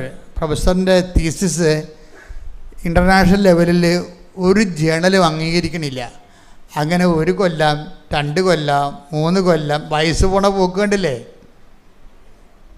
ഇപ്പം UGC ഒക്കെ വരുമ്പോൾ ഈ ഡോക്ടറേറ്റ് ഇല്ല എന്നുണ്ടെങ്കിൽ പ്രൊഫസറൊന്നും ആകാൻ പറ്റത്തില്ല.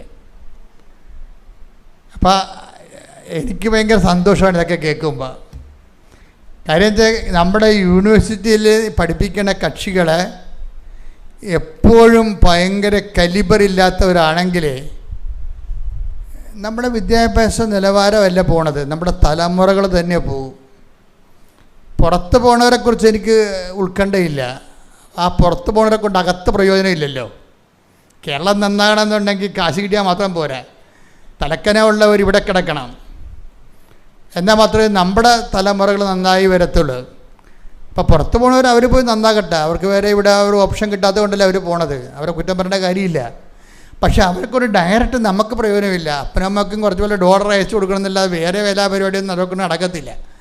പക്ഷേ ഇവിടെ ഉള്ളവനെ പൊക്കിയെടുക്കണമെന്നുണ്ടെങ്കിൽ ഇവിടെയുള്ള പ്രൊഫസർമാർ തലക്കനമുള്ളവരായിരിക്കണം.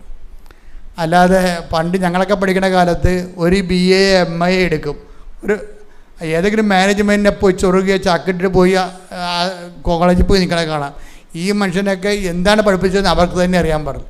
അങ്ങനെ അന്നത്തെ കാലത്താണെങ്കിൽ രാഷ്ട്രീയക്കാരുടെ ഭയങ്കര സമരവും രണ്ടും കൂടി ആകുമ്പോൾ ഒത്തിരിക്കുകയും സമരവുമായി പൊട്ടന്മാരായ പ്രൊഫസർമാരും ആകുമ്പോൾ എല്ലാം കൂടി ആകുമ്പോൾ ഒക്കും.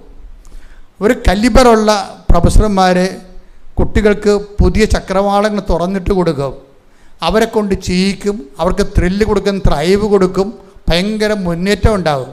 അപ്പം അങ്ങനെയൊക്കെ ഉള്ള വിഷയമുള്ളത് കൊണ്ട് അന്ന് മുതൽ ഞാൻ പ്രാർത്ഥിക്കും, ദൈവമേ എന്നാണ് ഈ വിദ്യാഭ്യാസ മേഖല രക്ഷപ്പെട്ട് വരുന്നത്. അപ്പോഴാണ് UGC-യുമായിട്ട് ഇവർ അക്രഡിറ്റേഷൻ വേണ്ടി വരുന്നത്. അപ്പോൾ കുറച്ച് കഴിയുമ്പോൾ മന്ദബുദ്ധികൾക്കൊന്നും കയറി പഠിപ്പിക്കാൻ പറ്റത്തില്ല. വല്ല പുസ്തകം കാണാപ്പാടം പഠിച്ചുകൊണ്ട് ഇങ്ങനെ ചോദിക്കണ ചോദ്യങ്ങൾക്കെല്ലാം പേജ് നിറച്ച് എഴുതി വെച്ചിട്ട് റാങ്ക് മേടിക്കണ കക്ഷികൾക്കൊന്നും കയറി പഠിപ്പിക്കാൻ പറ്റത്തില്ല. കുറച്ച് തലയിൽ ആൾപ്പാർപ്പുള്ളവർക്ക് മാത്രമേ ഈ മേഖല വരാൻ പറ്റത്തുള്ളൂ. ഇപ്പം അത് കാരണം ഭയങ്കര സ്ക്രൂട്ടണിയാണ്. അതുകൊണ്ട് ഇയാളുടെ ലേഖനം ഈ ലേഖനം ഇൻ്റർനാഷണൽ ജേണലിൽ പ്രസിദ്ധീകരിക്കണം, നടക്കത്തില്ല. അതിൻ്റെ അകത്ത് ഒന്നാമത്തെ കണ്ടൻറ്റ് വൈസ് റിച്ചായിരിക്കണം, പിന്നെ പുതിയ ഇന്നൊവേഷൻ ഉണ്ടാകണം, അതിൻ്റെ പുതിയ കണ്ടൻറ്റ് ഉണ്ടാകണം. ഇതെല്ലാം ഉണ്ടെങ്കിൽ മാത്രമേ ഭയങ്കര കോമ്പറ്റീഷൻ ഫീൽഡല്ലേ. 6 കൊല്ലമായിട്ട് ഇത് അനങ്ങളില്ല. വിരിയാത്ത മുട്ടപൊരി അങ്ങനെ ഇരിക്കുകയാണ്. കുറച്ച് കഴിയുമ്പോൾ ചീഞ്ഞു പോകും. മുട്ട ഇങ്ങനെ ഇരുന്ന് വിരിയാതെ ഒരു ടൈമൊക്കെ ഉണ്ടല്ലോ, അത് കഴിയുമ്പോൾ പറ്റിപ്പോകും. അതുപോലെ കാര്യം എന്താണ്, ഇത് ഈ പ്രസിദ്ധീകരിക്കാത്ത പേപ്പർ എന്ന് പറയുമ്പോൾ അതിങ്ങനെ കാലങ്ങളോളം നീണ്ടു കഴിഞ്ഞാൽ ആ മേഖലയിലെ അതിനേക്കാൾ ഇടിവെട്ട ആർട്ടിക്കിൾ വരുമ്പോൾ ഇത് പിന്നെ ഔട്ട്ഡേറ്റായി പോകും. അതാണ് വിഷയം. 6 കൊല്ലം പോയെന്ന് പറയുമ്പോൾ 1 കൊല്ലം മതി ഒരു ആർട്ടിക്കിൾ അപ്ഡേറ്റായി പോകാൻ. ഇൻ്റർനാഷണൽ ലെവലിലല്ലേ, നമ്മൾ കോമൺ ഫോറത്തിലാണ് മത്സരിക്കുന്നത്. അത് ജർമ്മനിയിൽ നിന്നും ജപ്പാനിൽ നിന്നും എല്ലാ ആർട്ടിക്കിൾ വരും. അപ്പോൾ ഇതുപോലെയുള്ള സംഭവങ്ങൾ ഔട്ട്ഡേറ്റായി പോകും. ഒരു കാലത്തും നീന്തിയ കരകയറത്തില്ല, ആ പരുവത്തായി പോവും. ജീവിതം അങ്ങ് മുങ്ങിപ്പോവുകയാണ് കാണുന്നത്. അതിന് യഥാർത്ഥ വശം കണ്ട ജീവിതം മുങ്ങിപ്പോവുകയാണ്. അപ്പോൾ അത് കഴിഞ്ഞപ്പോൾ പുള്ളിയുടെ വൈഫ് പറഞ്ഞേ, നിങ്ങൾ ഇനി ഇൻ്റർനാഷണൽ ലെവലിലെ ഇത് ആർട്ടിക്കിളിലെ അത് ഉടമ്പടിയുടെ വിഷയമല്ലേ, അത് ഉടമ്പടി വിഷയമാക്കി നിങ്ങൾ ഉടമ്പടി ചെയ്യാൻ പറഞ്ഞു പ്രൊഫസറിനോട്. വൈഫ് അങ്ങനെ പറഞ്ഞു കൊടുക്കാൻ കാര്യം എന്താ? വൈഫ് അങ്ങനെ പറഞ്ഞു കൊടുക്കാൻ ഉടമ്പടിയിൽ ടൈം ഷോർട്ടണിങ് എന്ന് പറഞ്ഞ കണ്ടൻ്റ് ഉണ്ട്. ഉടമ്പടിയാക്കണത് എന്താണ്? അതിൻ്റെ അത് ഫീച്ചേഴ്സാണ്. അതിൻ്റെ ഫീച്ചറിൽ ഒരു ഫീച്ചർ എന്താണ്? ടൈം ഷോർട്ടണിങ് ആണ്. ഇപ്പോൾ ഇത് 6 കൊല്ലമായില്ലേ ആർട്ടിക്കിൾ പ്രസിദ്ധീകരിക്കാതിരിക്കണത്. ഇപ്പോൾ വൈഫ് ഇതുപോലെ എഡ്യൂക്കേറ്റഡ് ആയിട്ടുള്ള ആളാണ്. അവർ പറഞ്ഞ് ഇതിനകത്ത് ഉടമ്പടി ടൈം ഷോർട്ടനിങ് എന്ന് പറഞ്ഞ കണ്ടൻ്റ് ഉണ്ട്. അതനുസരിച്ചിട്ട് ഉടമ്പടിയിൽ ഈ സബ്ജക്റ്റ് സെറ്റ് ചെയ്യണമെന്നുണ്ടെങ്കിൽ മാതാവ് വിത്തിൻ നോ ടൈം ഈ ആർട്ടിക്കിളെല്ലാം പ്രസിദ്ധീകരിക്കുമെന്ന് പറയും. എന്താ കാര്യം? ഉടമ്പടി വേറെ ഒരു കണ്ടൻ്റ് ഉണ്ട്. എന്താണ്? Not by merit but by grace. നിങ്ങൾ ഉടമ്പടിനെ വളരെ സ്കോളർഷിപ്പായിട്ട് പഠിക്കണം. അല്ലാതെ ഇതിന് നൊവേന പഠിത്തം പോരെ ഈ സംഭവത്തിന്.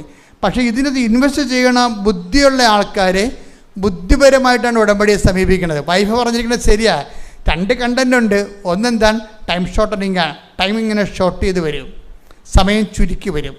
6 കൊല്ലമായ സാധനത്തിന് ചിലപ്പോൾ മാതാവ് എടുത്തിട്ട് 6 മാസം കൊണ്ട് സെറ്റ് ചെയ്യും. അത് വൈഫിന് അറിയാവുന്നതുകൊണ്ട് വൈഫ് ഹസ്ബൻഡ് നിർബന്ധിച്ച് പറയും ഉടമ്പടിയിൽ ഇങ്ങനെ ടൈം ഷോർട്ടൻ കണ്ടൻ്റ് ഉണ്ട്, നിങ്ങൾ സെറ്റ് ചെയ്യാൻ പറഞ്ഞു. അപ്പോൾ വേറെ മാർഗമൊന്നുമില്ലല്ലോ. അപ്പം അതുകൊണ്ട് അദ്ദേഹം ഉടമ്പടി എടുത്തിട്ട് ഈ ആർട്ടിക്കിളെല്ലാം പ്രസിദ്ധീകരിക്കാൻ വേണ്ടി ഇപ്പം 6 കൊല്ലമായിട്ട് ഇത് വേണ്ട ചരക്ക് പോലെ കിടക്കുന്ന സാധനമാണ്. ഇനി റിജക്ഷൻ മോഡിൽ കിടക്കേണ്ടത്. അപ്പം അതുകൊണ്ട് അയാൾ ഉടമ്പടി എടുത്തിട്ട് അമ്മയോട് പറഞ്ഞു, അമ്മേ ഇത് ആദ്യം എനിക്ക് ഇത് ചെയ്തു തരണം, അല്ലെങ്കിൽ ഇനി അടുത്ത സ്റ്റെപ്പ് വേറെ ഉണ്ട്, പല സ്റ്റെപ്പ് ഇനി വരുന്നുണ്ടേ, അപ്പം ആദ്യം ഈ സ്റ്റെപ്പ് ചെയ്തു തരണമെന്ന് പറഞ്ഞു. അപ്പോഴേ ഇതിൻ്റെ വിഷയം എന്താണ്? ഉടമ്പടി ടൈം ഷോർട്ടനിങ് പറയണത് എങ്ങനെയാണ്? അതായത് ഈ വെള്ളം കാനായിൽ വെള്ളം വീഞ്ഞില്ല, തീർന്നു പോകുന്ന ഒരു അവസ്ഥ വന്നല്ലോ. അപ്പം അവിടെ അമ്മ വന്നിട്ട് പറയണത് എന്താണ്? അവർക്ക് വീഞ്ഞ് ഇല്ല എന്ന് പറയും. അപ്പോൾ ഈശോ പറഞ്ഞത് എന്താണ്? എൻ്റെ സമയം, അവിടെയാണ് സമയം വരണത്, എൻ്റെ സമയം ഇനിയും സമാഗതമായിട്ട്. അപ്പോൾ ടൈം ഇനിയും ഉണ്ടെന്നാണ് പറയണത്. അതാ വിഷയം. ആ ഒരു വിഷയം സ്വാഭാവികമായി നടക്കണതിന് എടുക്കുന്ന സമയമുണ്ട്. അത് നടക്കത്തില്ലെന്നല്ല ഈശോ പറഞ്ഞത്, അതൊക്കെ നടക്കും. പക്ഷേ ഇറ്റ് നീഡ്സ് ടൈം എന്നാണ് പറയണത്. സ്വാഭാവികമായി അതിന് സമയം ആവശ്യമാണ്. അപ്പം സമയം ആവശ്യമാണെന്ന് പറഞ്ഞാൽ ശരിയാകുമോ? നിങ്ങൾക്കിപ്പോൾ 34 വയസ്സുണ്ട്, കല്യാണം കഴിക്കാൻ ഇനിയും സമയം വേണമെന്ന് പറഞ്ഞു കഴിഞ്ഞാൽ 40 വയസ്സ് കല്യാണം കഴിച്ചാൽ നിങ്ങളുടെ മകന് 20 വയസ്സാകുമ്പോൾ നിങ്ങൾക്ക് 60 വയസ്സാകും. അപ്പോൾ സമയം ഒരു കണ്ടൻ്റാണ് എപ്പോഴും പ്രോബ്ലം. കണ്ടൻ്റല്ല, ഒരു ആൻറ്റി കണ്ടൻ്റാണ്. സമയത്തിന് അഡ്രസ്സ് ചെയ്യാതെ ഒരു പ്രെയർ മുന്നോട്ട് പോകാൻ പറ്റത്തില്ല. മനുഷ്യന്മാരുടെ പ്രശ്നം എന്താണെന്ന് ചോദിച്ചു കഴിഞ്ഞാൽ അതിലൊരു പ്രശ്നം സമയം തന്നെയാണ്. നമ്മുടെ ഉത്കണ്ഠയുടെ കാരണം എന്താണെന്ന് ചോദിച്ചു കഴിഞ്ഞാൽ എന്താണ്? സമയമില്ല എന്നുള്ളതല്ലേ അല്ലേ? നമ്മുടെ ഉത്കണ്ഠകളുടെ അടിസ്ഥാന കാരണം എന്താ? സമയം ഇല്ല എന്നുള്ളതാണ്. ഇപ്പം നിങ്ങൾ ഈ വിസയുടെ കാര്യം പറയത്തില്ലേ? എൻ്റെ അച്ഛ സെപ്റ്റംബറിലാണ് കയറി പോകേണ്ടത്, ഇൻടേക്ക് സെപ്റ്റംബറിലാണ്, എന്നാലേ ജൂണിൽ ക്ലാസ്സിൽ കയറാൻ പറ്റത്തുള്ളൂ. സെപ്റ്റംബറിൽ പരീക്ഷ റിസൾട്ട് വന്നിട്ടില്ല. റിസൾട്ട് വരുമ്പോൾ ഇൻടേക്ക് തീരുകയാണെന്നുണ്ടെങ്കിൽ ഞാൻ കരക്ക് നിൽക്കേണ്ടി വരും. ടൈമല്ലേ പ്രശ്നം. എല്ലാ കാലത്തുമുള്ള മനുഷ്യൻ്റെ ഉത്കണ്ഠകളുടെ പ്രധാനപ്പെട്ട കാര്യം എന്താ? ഇപ്പം ചേടത്തിയുടെ കല്യാണം ആകുന്നില്ല. ചേടത്തി ഒറ്റക്കാണെങ്കിൽ ചേടത്തിക്ക് പ്രശ്നമില്ല. എന്താ കാര്യം? കല്യാണം നടക്കുമ്പോൾ നടക്കട്ടെ, ജീവിക്കാനുള്ള മാർഗം ആദ്യം കണ്ടെത്താവുന്ന രീതിയിൽ ചേടത്തി നിൽക്കും. പക്ഷേ അനിയത്തി കൊണ്ട് സമ്മതിക്കത്തുമില്ല. അനിയത്തി എപ്പോഴും ചേടത്തിൻ്റെ കടുത്തേക്ക് കയറി നിങ്ങൾ കെട്ടണില്ലേ, അല്ലെങ്കിൽ ഞാൻ കെട്ടാമെന്ന് പറയും. അതാ പ്രശ്നം. നിങ്ങൾ കെട്ടണമെങ്കിൽ കെട്ടണമെന്ന് പറയണം, കെട്ടലെന്ന് പറയും. ഇവളും മിണ്ടത്തില്ല. കാര്യം ഇവളും മിണ്ടിയിട്ട് കാര്യമില്ല, അവളും മിണ്ടിയിട്ട് കാര്യമില്ല, സംഭവം നടക്കണില്ല. അപ്പോൾ എന്നിട്ട് ഇവൾ പറയും, ചേടത്തി പറയും, എന്നാൽ നീ കല്യാണം കഴിക്കുമെന്ന് പറയും. പക്ഷേ അപ്പോഴും ചേടത്തിയുടെ മനസ്സിലുണ്ട് നീ കല്യാണം കഴിച്ച് എനിക്ക് പണി തരല്ലേ എന്ന് മനസ്സിലുണ്ട്. പക്ഷേ പറയാൻ പറ്റത്തില്ല. അപ്പോൾ ടൈമാണ് പ്രശ്നം. എല്ലാത്തിൻ്റെയും പ്രശ്നം ടൈമാണ്. അപ്പോൾ ടൈമാകുമ്പോൾ ബൈബിൾ തുടങ്ങുമ്പോൾ തന്നെ ടൈമിൽ വെച്ചാണ് ചെയ്യണത്. ടൈമിനെ അഡ്രസ്സ് ചെയ്തുകൊണ്ടാണ് ചെയ്യണത്. അവർക്ക് വീഞ്ഞില്ല എന്ന് പറയുമ്പോൾ ഈശോ പറയും സ്വാഭാവികമായ രീതിയിലാണെങ്കിൽ കല്യാണം കഴിഞ്ഞ് അവർക്ക് പിള്ളേരുണ്ടാകാതെ വീഞ്ഞുണ്ടാകാൻ സാധ്യതയില്ലെന്ന് പറയും. അതാണ് സമയമായില്ല, അതാണ് വിഷയം. അതിന് മാതാവിൻ്റെ മനസ്സിലുള്ള ഒരു വലിയ ഇക്വേഷനാണ് ഉടമ്പടിക്ക് ഉപയോഗിക്കുന്നത്. എന്താണ്? ഏത് ആകാത്ത സമയം ആക്കിയെടുക്കാൻ എന്താ മാർഗം? അവൻ പറയണത് പോലെ ചെയ്യുകയാണ്. അതാണ് സംഭവം. അവൻ പറയണ പോലെ ചെയ്യുകയെന്ന് വെച്ച് കഴിഞ്ഞാൽ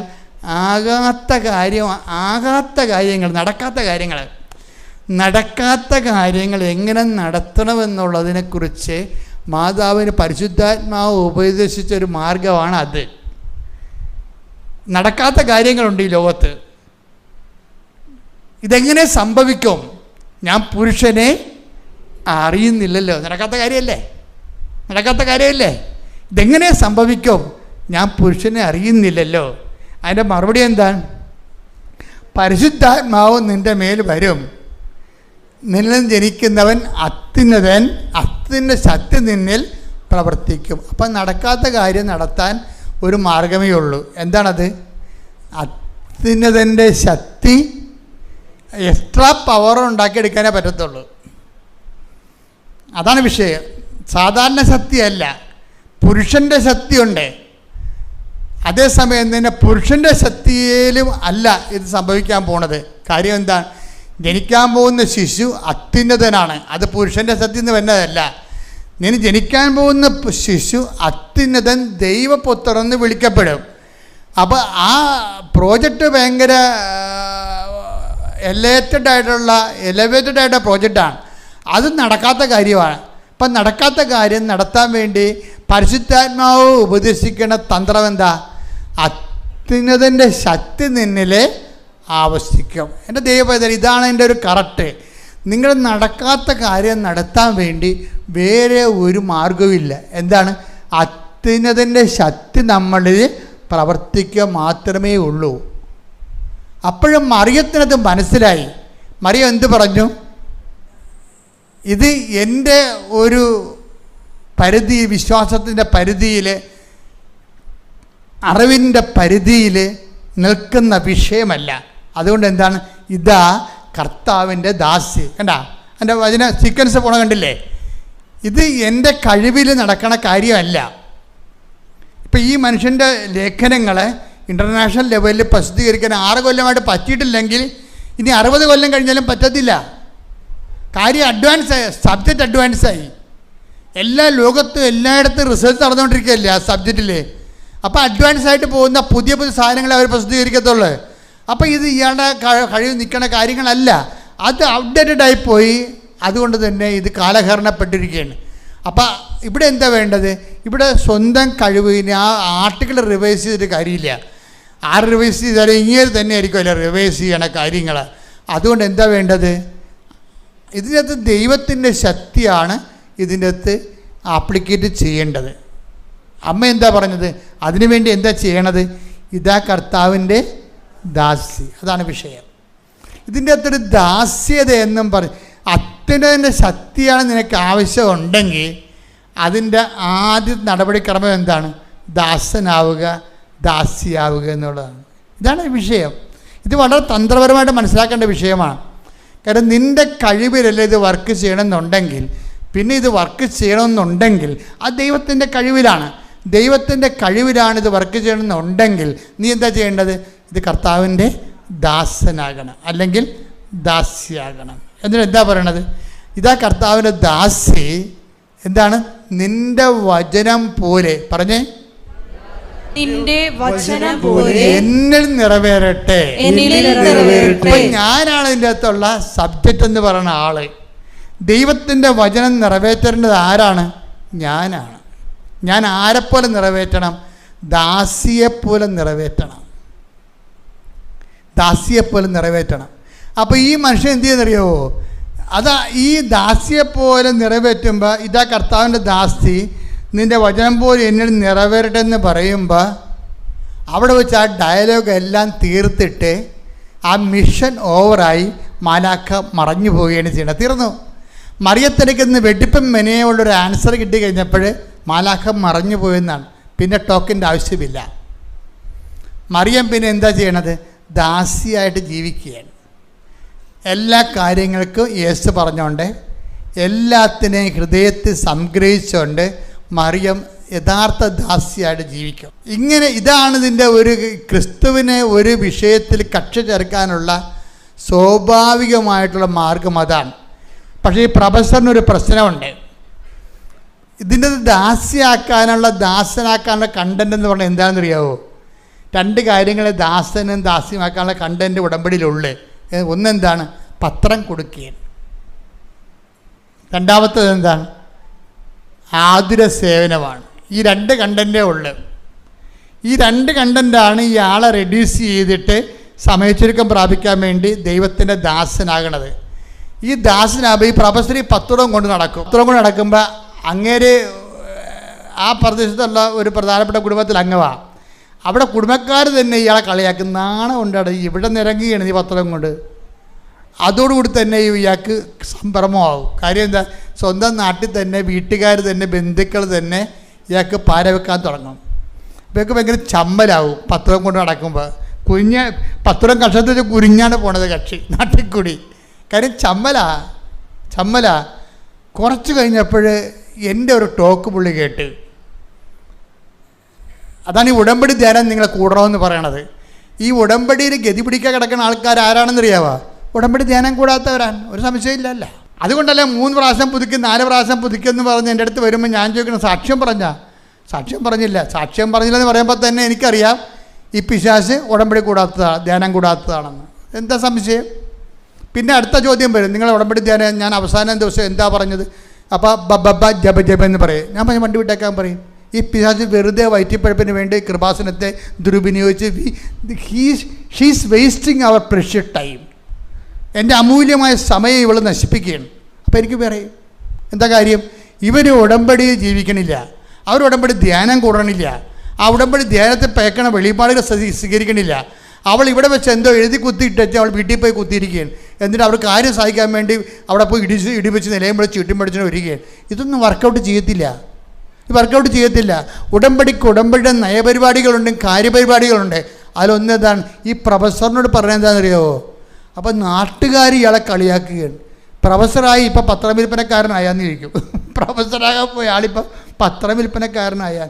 അപ്പം ഞാൻ ഉടമ്പടി ധ്യാനത്തിൽ പറയും, നിങ്ങൾ എളിമപ്പെടുന്ന അനുസരിച്ച് കൊണ്ട് ദൈവത്തിൻ്റെ ശക്തി നിന്നെ പ്രവർത്തിക്കും. കാര്യം ബൈബിളിൻ്റെ രീതി അതാണ്. ബലഹീനതയിലാണ് ദൈവത്തിൻ്റെ ശക്തി. നമ്മുടെ ഉദ്ദേശം എന്താ? ഈ ആർട്ടിക്കിൾ പ്രസിദ്ധീകരിച്ചെടുക്കാൻ ഇയാളെ കൊണ്ട് പറ്റത്തില്ല. ഇത് ഔട്ട് ഓഫ് ഡേറ്റ് ആയ കാലഘട്ടപ്പെട്ട ആർട്ടിക്കിളാണ്. ഇത് ഇൻ്റർനാഷണൽ ലെവലിൽ ജേണലിൽ പ്രസിദ്ധീകരിക്കണമെങ്കിൽ ദൈവം തന്നെ ഇടപെടണം. ദൈവം ഇടപെടണമെങ്കിൽ എന്ത് ചെയ്യണം? ബലഹീനതയിലാണ് ദൈവത്തിൻ്റെ ബൈബിളിൻ്റെ ഫോർമുല അതല്ലേ? വചനം എടുത്ത് ശ്രദ്ധിക്കട്ടെ. ഹല്ലേലൂയ. 2 കൊരിന്തോസ് 12:9. എന്നാൽ അവിടുന്ന് എന്നോട് അരുളി ചെയ്തു, നിനക്ക് എന്റെ കൃപ മതി. എന്തെന്നാൽ ബലഹീനതയിലാണ് എന്റെ ശക്തി പൂർണ്ണമായി പ്രകടമാകുന്നത്. അപ്പൊ അത് അളന്നും തൂക്കിയുള്ള വചനങ്ങളാണ്. ബലഹീനതാണ് ദൈവത്തിൻ്റെ ശക്തി പൂർണ്ണമായി. അപ്പം ദൈവത്തിൻ്റെ ശക്തി പ്രകടമാകും. പക്ഷേ അവിടെ ഉണ്ട് 50% ശക്തിയുണ്ട്, 100% ശക്തിയുണ്ട്. പൂർണ്ണമായി പ്രകടമാകണമെന്നുണ്ടെങ്കിൽ എന്ത് ചെയ്യണം? മാതാവിൻ്റെ പ്രിൻസിപ്പിൾ എടുക്കണം. എന്താണ്? അവിടെ തൻ്റെ ദാസിയുടെ വിനീത അവസ്ഥ തെക്കൻ പാർത്തു. ശക്തനായവൻ എനിക്ക് വലിയ കാര്യങ്ങൾ, അതാ മരിയൻ പ്രിൻസിപ്പിൾ എന്ന് പറഞ്ഞത്. Take the word of God. സ്തുതിക്കട്ടെ. ഹല്ലേലൂയ. ലൂക്ക 1:48. ലൂക്ക 1:48, 49. അവിടുന്ന് തന്റെ ദാസിയുടെ താഴ്മയെ കടാക്ഷിച്ചു. ഇപ്പോൾ മുതൽ സകല തലമുറകളും എന്നെ ഭാഗ്യവതി എന്ന് പ്രകീർത്തിക്കും. ആ വചനത്തിന്റെ സീക്വൻസ് ആൻഡ് റിസൾട്ട് കണ്ടില്ലേ? ഇപ്പോൾ മുതൽ സകല തലമുറകളും എന്നെ ഭാഗ്യവതി എന്ന് കീർത്തിക്കും. എന്താണ്? എപ്പോഴാണ്? അവിടെ തന്നെ ദാസിയുടെ വിനീതാവസ്ഥ പാർത്ത് കഴിയുമ്പോൾ റിസൾട്ടാണ്. ഇപ്പോൾ മുതൽ സകല തലമുറ എന്നെ ഭാഗ്യവതി കീർത്തിക്കും. ശക്തനായൻ എനിക്ക് വലിയ കാര്യങ്ങൾ ചെയ്തു. അപ്പോൾ ഈ പ്രൊഫസറിന് ഈ വചനം കിട്ടിയോടുകൂടി അച്ഛൻ്റെ ഒരു ബൂസ്റ്റിങ് കിട്ടിക്കഴിഞ്ഞപ്പോൾ പ്രൊഫസറിന് മനസ്സിലായി, ഈ ആരെല്ലാം കളിയാക്കിയാലും, കുടുംബക്കാർ കളിയാക്കിയാലും, നാട്ടുകാർ കളിയാക്കിയാലും അവൻ്റെ മുഖത്ത് തന്നെ കൊണ്ടുപോയി കൃപാസനം പത്രം കൊടുക്കണം. ദാസ്യവേല, കർത്താവിന് വേണ്ടി ദാസ്യവേല ചെയ്യണം. അപ്പം സത്യസന്ധയുടെ ശുശ്രൂഷയാണ്. ഒളിച്ചപ്പാത്തം ചെയ്യാൻ പറ്റത്തില്ല.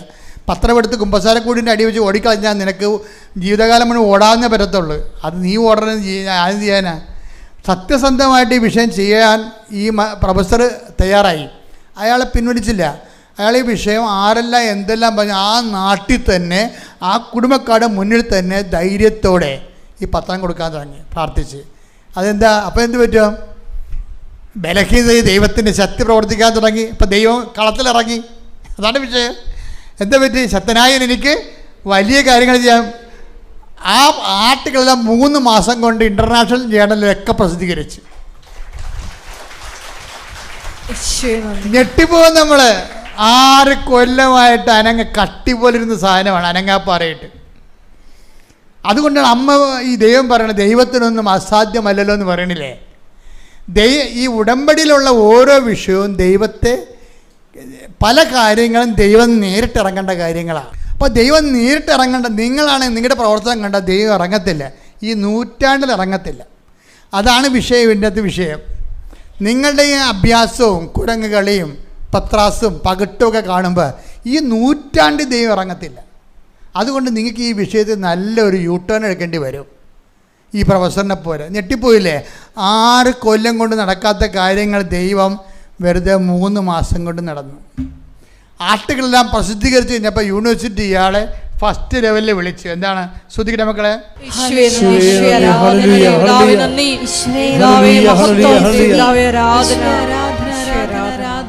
പ്രീ PhD പ്രസൻറ്റേഷന് വിളിച്ചു.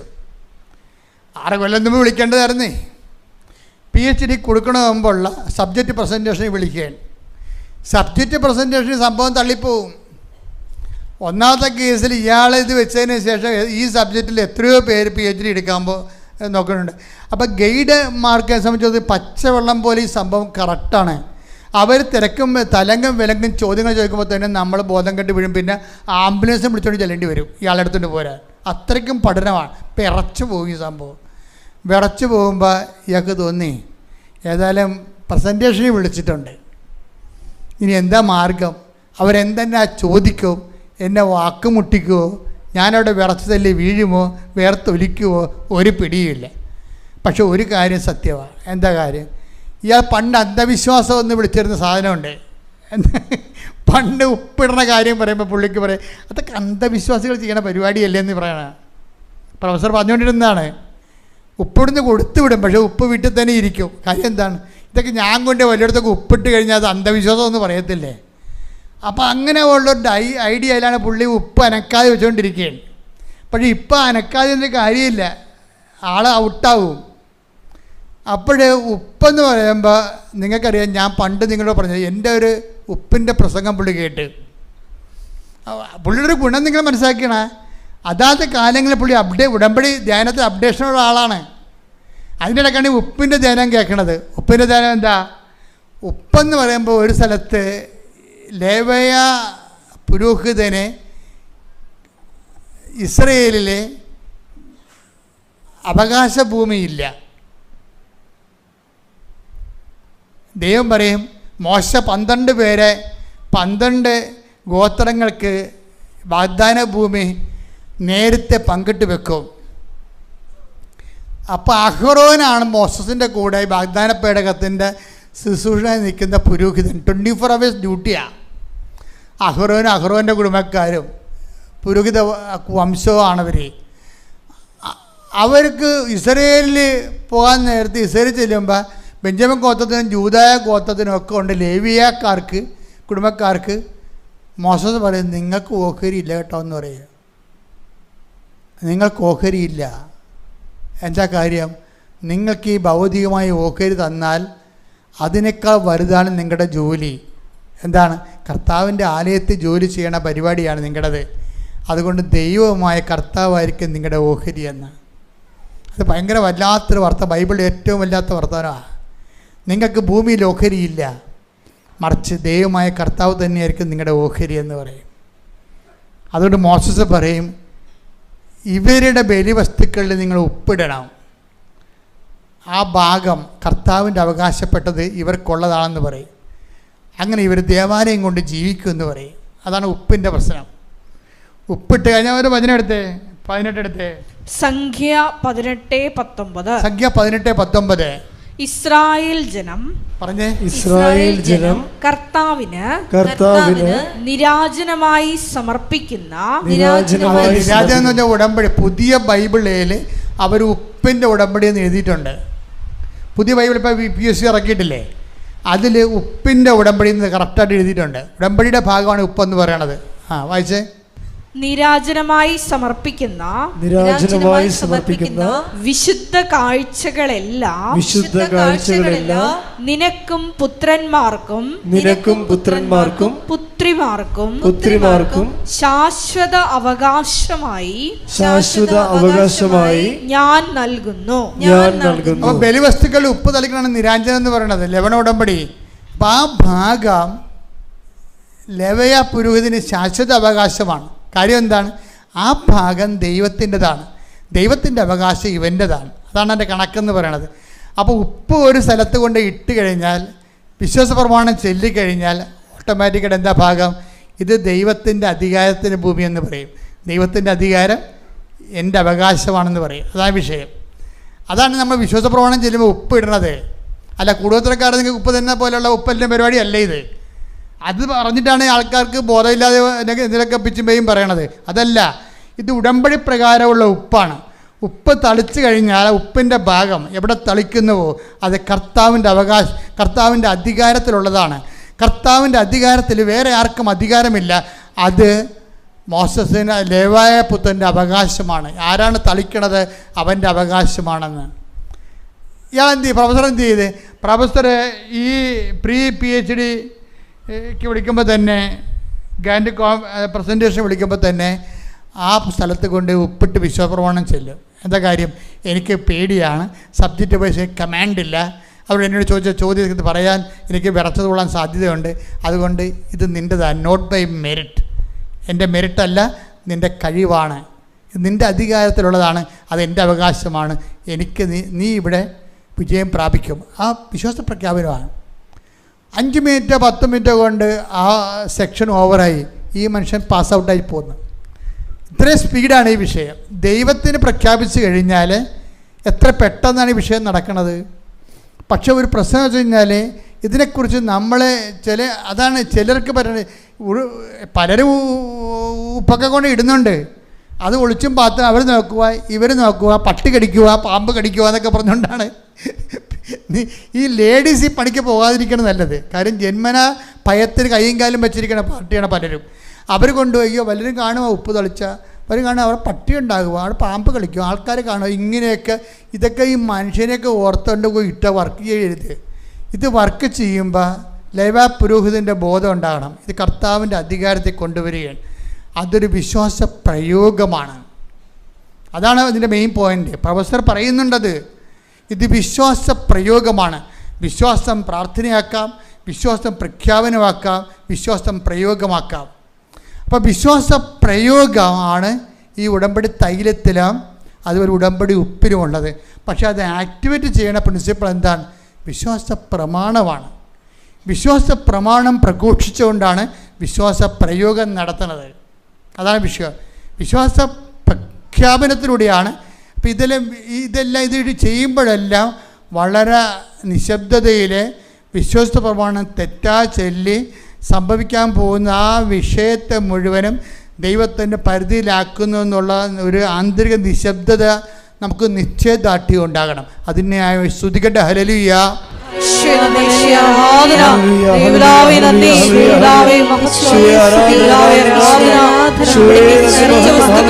വിശ്വാസത്തോടെ പ്രയോഗിച്ചുകൊണ്ട് സാക്ഷികളാകുവാൻ ഈ ആരാധനയിലൂടെ ഞങ്ങൾ അഭിഷേകം ചെയ്യണമേ. ചില സ്ഥലങ്ങളെ എക്സ്ട്രാ എനർജി ആവശ്യമുണ്ടാകും.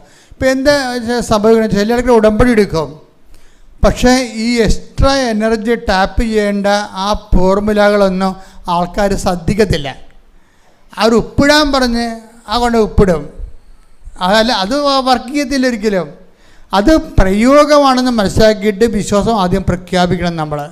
ഇനി അവിടെ പോയി നിന്ന് പ്രഖ്യാപിക്കാൻ പറ്റുകയില്ലെങ്കിൽ വീട്ടിൽ ഇരുന്ന് പ്രാർത്ഥിച്ച് സമയമെടുത്ത് വിശ്വാസ പ്രമാണം ചൊല്ലി അത് പ്രഖ്യാപിച്ചതിന് ശേഷമാണ് പോകേണ്ടത്. ഞാൻ ഈ മദ്യനിരോധന സമിതിയുടെ ജില്ലാ പ്രസിഡൻ്റായിരുന്നു. അപ്പോൾ ഒരു ദിവസമൊക്കെ 7 ഷാപ്പിന് വാദിക്ക് സമരം ഉണ്ടായിരുന്നു. അങ്ങനെ ഒരു കാലഘട്ടം ഉണ്ടായിരുന്നു എനിക്ക് 90കളിൽ. അപ്പോൾ ഞാൻ എൻ്റെ ഇടവകയിൽ തന്നെ 80 പേര് ഒറ്റ ഇരിപ്പിൽ കുടിക്കണ വലിയൊരു അന്നത്തെ ചാരായ ഷാപ്പുണ്ടായിരുന്നു. അപ്പോൾ ഞാൻ എന്നാ ചെയ്യണമെന്ന് വെച്ച് കഴിഞ്ഞാൽ എല്ലാ ഷാപ്പുകളും സമരം ചെയ്ത് അടപ്പിച്ചു, പിക്കറ്റ് ചെയ്തും അതുപോലെ തന്നെ എക്സൈസ് ഓഫീസ് വളഞ്ഞും ജനങ്ങൾ 800 പേരെ കൊണ്ടൊക്കെയാണ് ഞാൻ സമരത്തിന് പോയിക്കൊണ്ടിരുന്നത്. പക്ഷെ ഒരു ഷാപ്പിൽ നടക്കണില്ല, ഒരു പരിപാടി നടക്കണില്ല. ജനത്തിനെ കൊണ്ട് എന്നാൽ അവരെന്നാ ചെയ്തത് കഴിഞ്ഞാൽ അവർ തന്നെ വലിച്ച് പുറത്ത്, അവരുടെ ആൾക്കാർക്ക് പുറത്ത് 70 പേരുണ്ട്. അവർ ഇവരുടെ പൈസ കിട്ടിയൊക്കെ അവരെ സപ്പോർട്ട് ചെയ്ത് ജീവിക്കണം. പോലീസ് വന്നാലും പറഞ്ഞു കൊടുക്കും, പട്ടാളം വന്നാലും പറഞ്ഞു കൊടുക്കും. ഇനി ജനങ്ങളെയും കൊണ്ട് നമ്മൾ ചെന്ന് കഴിഞ്ഞാൽ അവർ തന്നെ അവരുടെ വീടിനെ കല്ലെറിഞ്ഞിട്ട് നമ്മുടെ പേരിൽ കേസ് എടുക്കും, നമ്മളകത്താകും. പല പരിപാടികളുണ്ട്. കാരണം ആ ജനങ്ങളെയും കൊണ്ട് അവിടെ പോണത് എനിക്ക് അത്രയ്ക്ക് പന്തിയായിട്ട് തോന്നിയില്ല. പക്ഷേ ഇത് പോണമെന്ന് എൻ്റെ മനസ്സിൽ പരിശുദ്ധാത്മാ പറയണ്ടേ. ഞാൻ എന്താ ചെയ്തെന്ന് വെച്ച് കഴിഞ്ഞാൽ ആരോടും ഞാൻ ഈ വിഷയം പറഞ്ഞില്ല. ഞാൻ ആ ഷാപ്പിൽ പോണ കാര്യം, സന്ധ്യക്കാണ് പോണത്, അവിടെ സന്ധ്യക്കാണ് ആൾക്കാരുള്ളത്. ആ ഷാപ്പിൽ പോണ കാര്യം അവരാണെങ്കിൽ വടുതിരി ആയുധമായിട്ട് കരുതലുള്ളവരാണ് എല്ലാ കാര്യത്തിലും. അപ്പം ഞാൻ അവിടെ പോണ കാര്യം ആരോടും പറഞ്ഞില്ല. പറയാതെ ഞാൻ എന്ത് ചെയ്ത്, മുറി ഇരുന്ന് എൻ്റെ മേടെ ഇരുന്നുകൊണ്ട് കുറേ ജോമാല ചൊല്ലി. എന്നിട്ട് വികാരിച്ചനെന്നുണ്ട്, ഞാൻ അന്ന് അസ്തേന്തി അച്ഛനാണ്. വികാരിച്ചനോടും പോലും പറയാതെ, ഒരു മനുഷ്യനോടും മിണ്ടാതെ ഈ ജവമാലം ചൊല്ലി 1 കിലോമീറ്റർ കഴിയുമ്പോൾ കടലാണ്. കടലിൻ്റെ അപ്പുറത്ത് സീവാളുണ്ട്. സീവാളം കടന്ന് ഞാൻ അപ്പുറത്തെത്തി. അവിടുന്ന് പിന്നീട് 2 ജവമാല ഒറ്റയ്ക്ക് ചൊല്ലി. അപ്പോൾ സന്ധ്യയെ വരുന്നുണ്ട്. ഈ ഷാപ്പിൻ്റെ നേരെയായിട്ട് 4ാമത്തെ ജവമാല ചൊല്ലി ഞാൻ ഷാപ്പിൽ കയറി. അപ്പോൾ ഇത് ആ സമയം മുഴുവനും അത് വിശ്വാസ പ്രയോഗം എന്ന് പറയും. വിശ്വാസ പ്രയോഗം. ഞാൻ ചെല്ലുമ്പോൾ അവിടെ ആൾക്കാരുണ്ട്, എന്നെ കണ്ടു. എല്ലാവരും കുറച്ച് പേര് എഴുന്നേറ്റ്, കുറച്ച് പേര് കുടിക്കണം, ഇങ്ങനെ എന്താ ഇവിടെ കാര്യം എന്നുള്ള രീതിയിൽ കുറച്ച് പേര് ആ രീതിയിലാണ്. നമ്മളെപ്പോഴും ഞാൻ അച്ഛനാണല്ലോ, ലോഹയിട്ടിരിക്കണമല്ല, ഷാപ്പിൽ പോകാവാ, അങ്ങനെയൊക്കെ ചിന്തിച്ചാൽ നമുക്ക് വേണമെങ്കിൽ ഇസ്തിരിയൊക്കെ ഇട്ടുകൊണ്ട് വീട്ടിൽ അവിടെ ഇരുന്നുകൊണ്ട് വല്ല പ്രാർത്ഥന പുസ്തകമൊക്കെ ചൊല്ലിയിട്ട് ആൾക്കാരെ ആശ്രയിച്ച് കുമ്പസാരിപ്പിച്ചൊക്കെ വേണമെങ്കിൽ ഒരു വികാരി അച്ഛനായിട്ട് ജീവിക്കണമെങ്കിൽ ഒരു പ്രശ്നവുമില്ല. പള്ളിയിൽ ആൾക്കാരും ചോദിക്കത്തില്ല, ആരും ചോദിക്കത്തില്ല. പക്ഷേ ജനങ്ങൾ നശിക്കുന്നതിന് ആരും ഉത്തരവാദിത്വം എടുക്കത്തില്ല. അപ്പം ജനങ്ങളെ നശിക്കാതിരിക്കാൻ വേണ്ടിയുള്ള ഉത്തരവാദിത്വം നമുക്കുണ്ട്. അപ്പം അതുകൊണ്ട് തന്നെ ചിലപ്പോൾ നമ്മുടെ ദൈവം മാത്രമേ നമ്മുടെ കൂടെ വരത്തുള്ളൂ. വേറെ ആരെയും നമ്മൾ പ്രതീക്ഷിക്കണില്ല. ഞാൻ പ്രതീക്ഷിച്ചിട്ടില്ല ആരെയും. അപ്പോൾ ഞാൻ ഈ ഷാപ്പിൽ ചെന്നിട്ട് ഞാൻ ഈ ഷാപ്പുകാരോട് പറഞ്ഞ് ഇത് അടക്കണം. നാട്ടിലുള്ള എല്ലാ ഷാപ്പും അടച്ചു. ഇപ്പോൾ ഇവിടെയാണ് എല്ലാവരും വന്ന് കുടിക്കണത്. കുടുംബങ്ങൾ ഇത് കഴിയുമ്പോൾ കുടുംബ പ്രാർത്ഥനയുമില്ല, ഭർത്താവ് ഭാര്യയെ തല്ലി, മക്കളെ തല്ലി, അവരുടെ പഠനം കുളമാക്കി നാട് നശിച്ചുകൊണ്ടിരിക്കണമെന്ന് പറഞ്ഞു. അപ്പോൾ തന്നെ ആ മനുഷ്യർ എന്നോട് പറയണേ ഞാൻ ഇപ്പം അടക്കാമെന്ന് പറഞ്ഞു. അപ്പോൾ ഞാൻ ഭയങ്കര സന്തോഷമായി ഇപ്പം അടക്കാമെന്ന് പറഞ്ഞപ്പോൾ. എന്നിട്ട് എന്താ പറഞ്ഞത്, എനിക്ക് 8 ലക്ഷം രൂപ ചിലവായിട്ടുണ്ട്, കടമുണ്ട്, അതിങ്ങോട്ട് തരാൻ പറഞ്ഞു എൻ്റെ അടുത്ത്. അപ്പോൾ ഞാൻ പറഞ്ഞു എൻ്റെ അടുത്ത് 5 പൈസയില്ല, ഞാനത് നിങ്ങളുടെ കാശ് തന്ന് ഷാപ്പ് അഴപ്പിക്കാൻ വന്നതല്ല, ഞാൻ ദൈവനാമത്തിൽ വന്ന ആളാണ്, ഞാൻ പോകണമെന്ന് പറഞ്ഞു പോകുന്നു. ദൈവനാമത്തിൻ്റെ പ്രശ്നം അതാണ്. ഞാൻ ദൈവനാമത്തിൽ വന്ന ആളാണ്. ഞാൻ എന്നോട് പറയാനുള്ള കാര്യം ഞാൻ നിങ്ങളോട് പറഞ്ഞു, ഞാൻ പോകണമെന്ന് പറഞ്ഞു. ഞാൻ പിന്നെ അവിടെ നടന്ന് പള്ളിയിലെത്തിയപ്പോൾ 1 കിലോമീറ്റർ 2-3 കിലോമീറ്റർ ഉണ്ട് പള്ളിയിലോട്ട്. അതിൽ ഉള്ള ഭക്ഷണം കഴിച്ച് കിടന്നുറങ്ങി. രാത്രി 2 മണിയായപ്പോൾ പടപടാന്ന് മുട്ടാൻ തുടങ്ങി. അപ്പോൾ എനിക്ക് മനസ്സിലായി ഇരുമ്പോഴിയുടെ സ്വരമൊക്കെ കേൾക്കാൻ തുടങ്ങി ഞാൻ. അപ്പോൾ ഞാനോർത്ത് ഇവരെന്നെ തട്ടാൻ വന്നതാണെന്ന്. അപ്പോൾ എന്നിട്ട് ഞാൻ വെയിറ്റ് ചെയ്ത്, വാല് തുറന്നില്ല, 2 മണിക്കാണ്, വാല് തുറന്നില്ല. വാല് തുറക്കാതെ ഞാൻ വെയിറ്റ് ചെയ്ത്. അപ്പോൾ ഒരു പരിചയമുള്ള ആളെൻ്റെ സ്വരം കേട്ട്, എൻ്റെ പേര് കുഞ്ഞുഞ്ഞെന്നാണ്. അപ്പോൾ എനിക്ക് മനസ്സിലായി അടി കൊണ്ടാലും പരിചയമുള്ള ഒരാളുണ്ടല്ലോ. അപ്പം ഞാൻ വാല് തുറന്ന്. അപ്പോൾ ഞാൻ പറഞ്ഞു എൻ്റെ അച്ഛൻ എന്താണ് അവിടെ ചെയ്തതെന്ന് പറഞ്ഞു. ഞാൻ എന്ത് ചെയ്ത്, ഒന്നും ചെയ്യില്ല, ഞാൻ ഇവിടെ പറഞ്ഞിട്ട് പോന്നു. അച്ഛൻ പോന്നു കഴിഞ്ഞതിന് ശേഷം പിന്നെ അവിടെ പൊതിര അടിയായെന്ന്. പൊതിരടി എന്ന് വെച്ച് കഴിഞ്ഞാൽ ഒരു വീട്ടിൽ പ്രാർത്ഥിക്കണം, അപ്പുറത്തെ വീട്ടിൽ. അപ്പോൾ ഷാപ്പിൽ തെറി നടക്കണേ, എന്നെ തെറി പറഞ്ഞതാണ്. അപ്പോൾ അവിടെ തെറി കേൾക്കുമ്പോൾ അവർക്ക് പ്രാർത്ഥിക്കാൻ പറ്റണില്ല. ഇത്രയും നാൾ അവർ ഷാപ്പിൽ തന്നെ ഇരുന്നുകൊണ്ട് പ്രാർത്ഥിച്ച്, അരിയിൽ തന്നെ ഇരുന്ന് പ്രാർത്ഥിച്ച്. അപ്പം പക്ഷേ കാലാവസ്ഥ മാറിപ്പോയി. അവർ വന്ന് ഇവരോട് തെറി നിർത്താൻ പറഞ്ഞ് അവർ നിർത്തിയില്ല. ഇവരുടെ കാശ് തന്നെ മേടിച്ചാണ് അവർ ജീവിക്കണേ. ഇപ്പം ഇവരുടെ മെക്കെട്ട് കയറാമെന്ന് ഇവർ സമ്മതിക്കുക, തമ്മിൽ കുടിപ്പിടുത്തമായി. അവിടെ കൊടുത്ത ആൾക്കാർ കൂടെ ഇവിടെയും കൊടുത്ത് 10 മണി വരെ അടി നടന്ന്. അടി കഴിഞ്ഞപ്പോഴാണ് പിന്നെ ഇവരെ കേസ് കൊടുക്കുമെന്നാ മറ്റേ അറിഞ്ഞപ്പോൾ അടി കൊണ്ടവരും അടിച്ചവരും എല്ലാം കൂടി കുറേ പേര് ഷാപ്പിനെതിരെയുള്ളവർ എൻ്റെ അടുത്ത് വന്നു. ഇതാണ് സംഭവം എന്ന് പറഞ്ഞാൽ ഞങ്ങളെ കേസ് കൊടുക്കുമെന്ന്. അപ്പോൾ ഞാൻ തന്നെ അപ്പം തന്നെ പോലീസ് സ്റ്റേഷനിൽ വിളിച്ചിട്ട് ഇപ്പം എനിക്ക് മനസ്സിലായി മാതാവ് കാര്യം ഏറ്റെടുത്ത്. മാതാവ് എന്ന് പറഞ്ഞത് നിങ്ങൾ ആദ്യം മനസ്സിലാക്കേണ്ടത്, ഈ കൃപാസനം മാതാവിലേക്ക് എങ്ങനെ വരണത്, ഇങ്ങനെ കുറേ നാൾ ദൈവമായിട്ട് സത്യസന്ധമായി ജീവിച്ച് കഴിയുമ്പോൾ ദൈവത്തിന് മനസ്സിലാകും നമ്മൾ പറ്റിയ പുള്ളിയാണെന്ന്. അതാണ് വിഷയം. ഒരു മാനവും നോക്കാതെ, ആളെയും നോക്കാതെ കർത്താവിന് വേണ്ടി ഒറ്റക്കാണെങ്കിൽ പൊരുതുന്ന ആളാണെന്ന് ദൈവത്തിന് വിശ്വാസം ഉണ്ടാകണം. നിങ്ങൾ പത്രം കൊടുക്കാൻ പോകുമ്പോഴും രോഗികളെ കാണാൻ പോകുമ്പോഴും ദൈവത്തിൻ്റെ പടയാളിയാണ് നിങ്ങളെന്നുള്ള ബോധം നിങ്ങൾക്ക് ഉണ്ടാകണം. ദൈവത്തിന് വേണ്ടി പൊരുതി മരിക്കാമെന്ന ആളാണ് ഞാനെന്നുള്ള കാര്യം ദൈവത്തിന് തോന്നുന്നെങ്കിൽ ദൈവം ഒരു പ്രാവശ്യമല്ല, ഒരു 10 പ്രാവശ്യം പ്രത്യക്ഷപ്പെടാൻ തയ്യാറാണ്. കാര്യം ഇത് ദൈവത്തിന് മുമ്പ് സത്യസന്ധതയാണ് വേണ്ടത്. ഉടമ്പടി എടുക്കുന്നവർക്ക് ഈ സത്യസന്ധത വേണം. അല്ല എന്തെങ്കിലും വയറ്റിപ്പഴപ്പം നേടാൻ വേണ്ടി ദൈവത്തിൻ്റെ കണ്ണിപ്പോൾ ഇടാൻ വേണ്ടി 2 10 അവിടെയും കൊടുത്ത് 2 ഉപ്പ് ഇവിടെ ഇട്ട് അങ്ങനെയൊന്നും പോകാൻ പറ്റത്തില്ല. ദൈവത്തിൻ്റെ മുമ്പിൽ ആദ്യം നിങ്ങൾ പ്രൂവ് ചെയ്യണം, നിങ്ങൾ ദൈവത്തിൻ്റെ ആളാണെന്ന് പ്രൂവ് ചെയ്യണം. ഇപ്പം എന്നാ പറ്റി, ഞാനപ്പം തന്നെ പോലീസ് സ്റ്റേഷനിൽ വിളിച്ച് പറഞ്ഞ് ഇത്രയത്തിന് ആൾക്കാരുണ്ട്, അപ്പോൾ അവിടെ അടി നടന്നുകൊണ്ടിരിക്കുകയാണ്. അപ്പോൾ അതുകൊണ്ട് തന്നെ അവർക്കെതിരെ അടി ഉണ്ടാക്കിയത് ഇവരെ ഞാൻ പോലീസ് സ്റ്റേഷനിൽ ഹാജരാക്കും വെളുപ്പിനെ അവർക്കെതിരെ കേസെടുക്കണമെന്ന് പറഞ്ഞ് ഞാൻ കേസാക്കിയത്. അത് കേസാക്കിയത് കൊണ്ടാണ് ഇവരെ കേസിലാക്കാതിരുന്നത്. ആ ബുദ്ധി എനിക്ക് ആ സമയത്ത് ദൈവം തോന്നിച്ച്. രാത്രി 2 മണിയാണെങ്കിലും ആ സമയത്ത് വർക്കൗട്ട് ചെയ്ത് അങ്ങനെ വന്നപ്പോൾ എന്നാ വേദി, പിറ്റേ ദിവസം ഞാൻ കുർബാന കഴിഞ്ഞിട്ട് ഞാൻ ഓടിപ്പോയി ഷാപ്പിൽ പോയിട്ട് അവിടെ ഉള്ള ആൾക്കാരെ കൂട്ടിയിട്ട് ആ ഷാപ്പിന് 2 വാതിക്കലും ധർണയിരുത്തി 41 ദിവസം ആൾക്കാരിരുന്ന് 41 ദിവസം ആ സാധനം പൂട്ടിപ്പോയി. അപ്പോൾ ചില പൊരുതുകൾ വന്നു കഴിഞ്ഞാൽ തിന്മയുടെ ശക്തിക്കെതിരെ പൊരുതുമ്പോൾ ഇവിടുത്തെ ഏറ്റവും വലിയൊരു പ്രശ്നം എന്ന് പറയുന്നത് ആധ്യാത്മികത ഒരു പ്രാർത്ഥനാ വിഷയമായി പോയതാണ് ഏറ്റവും വലിയ പ്രശ്നം. എന്നിട്ട് കാശിന് കൊള്ളാത്ത കുറേ ജന്മങ്ങൾ വയറ്റിപ്പഴപ്പിന് വേണ്ടി ദൈവദേശത്തെ കണ്ണീരിട്ട് നിൽക്കുന്ന ഒരു സമൂഹമായിട്ട് സഭ മാറുകയാണ്. ദാറ്റ് ഇസ് നീതിക്ക് വേണ്ടി പീഡകൾ അനുഭവിക്കുന്ന ഭാഗ്യവാന്മാർ അവിടെ ദൈവപുത്രൻ എന്ന് വിളിക്കപ്പെടും. ശ്രുതികട ഹല്ലേലൂയ. പരിശുദ്ധമേ ദൈവമാതാവേ കൃപാസനത്തിലൂടെ ഞങ്ങൾക്കും ഞങ്ങളുടെ ദേശത്തിനും അമ്മ മധ്യസ്ഥം തേടി തന്ന എല്ലാ അനുഗ്രഹങ്ങൾക്കും കൃപകൾക്കും ഞങ്ങളിപ്പോൾ ഹൃദയം നിറഞ്ഞ നന്ദി പറയുന്നു. സ്തുതിച്ചു പ്രാർത്ഥിക്കാം. Hallelujah hallelujah. നാളിതുവരെ ഞങ്ങൾക്ക് ലഭിച്ച എല്ലാ കൃപകൾക്കും അനുഗ്രഹങ്ങൾക്കും നന്ദി പറയുന്നു. Hallelujah hallelujah. മഹത്വം മഹത്വം. ആരാധന ആരാധന. പിതാവേ നന്ദി, പിതാവേ മഹത്വം, പിതാവേ ആരാധന.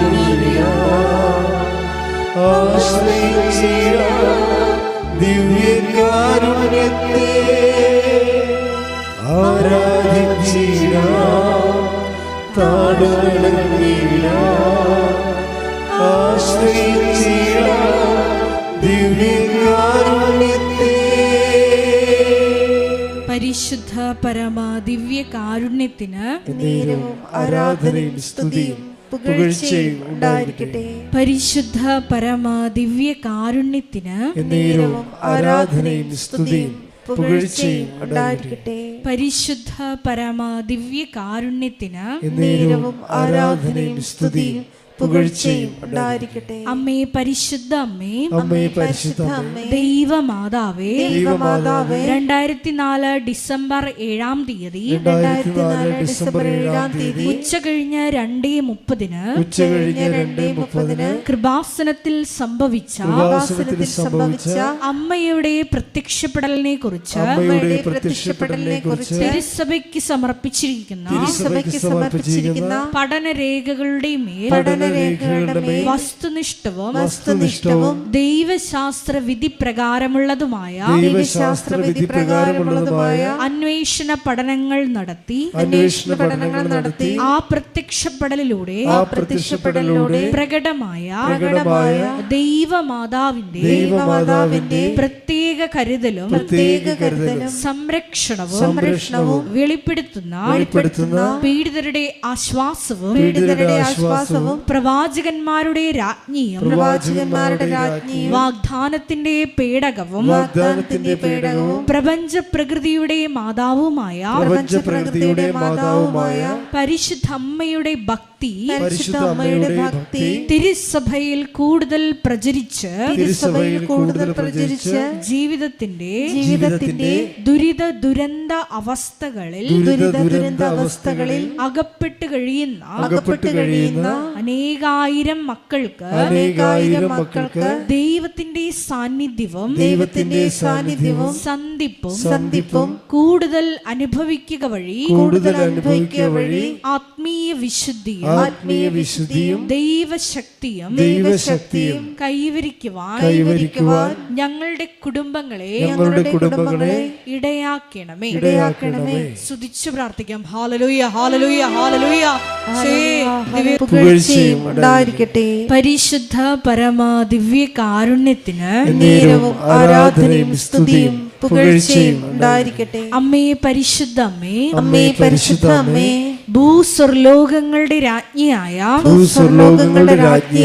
അങ്ങേയ്ക്ക് ഭൗമ സംരക്ഷണത്തിനായി പ്രപഞ്ച പ്രകൃതിയെ തന്നെ തിരുസഭ പ്രതിഷ്ഠിക്കുവാൻ ഈ പ്രത്യക്ഷീകരണം വഴി ഇടയാക്കണമേ. പരിശുദ്ധ അമ്മേ ജപമാല മാതാവേ സകല കൃപാസനം പ്രാർത്ഥനകളോടും ചേർത്ത് ഞങ്ങൾ ഇപ്പോൾ പ്രാർത്ഥിക്കുന്ന ഈ സമൂഹത്തിന്റെ പ്രത്യേക നിയോഗങ്ങളും മൗനമായിട്ട് നമ്മുടെ വ്യക്തിപരമായ പ്രാർത്ഥനാ വിഷയങ്ങളും സമാനമായിട്ടുള്ള ജീവിത ദുരിതങ്ങളിലൂടെ കടന്നു പോകുന്ന മക്കളെയും കൃപാസനത്തിൽ ജീവനോടെ പ്രത്യക്ഷയായ ദൈവമാതാവിൻ്റെ മധ്യസ്ഥയിൽ ദിവ്യകാരുണ്യ സന്നിധിയിൽ സമർപ്പിച്ച് നമുക്കൊരു നിമിഷം പ്രാർത്ഥിക്കാം.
അമ്മയുടെ പ്രത്യക്ഷീകരണത്തിന്റെ ഈ അനുഗ്രഹവേളയിൽ ഞങ്ങൾക്ക് സാധിച്ചു തരുവാൻ കനിയണമേ.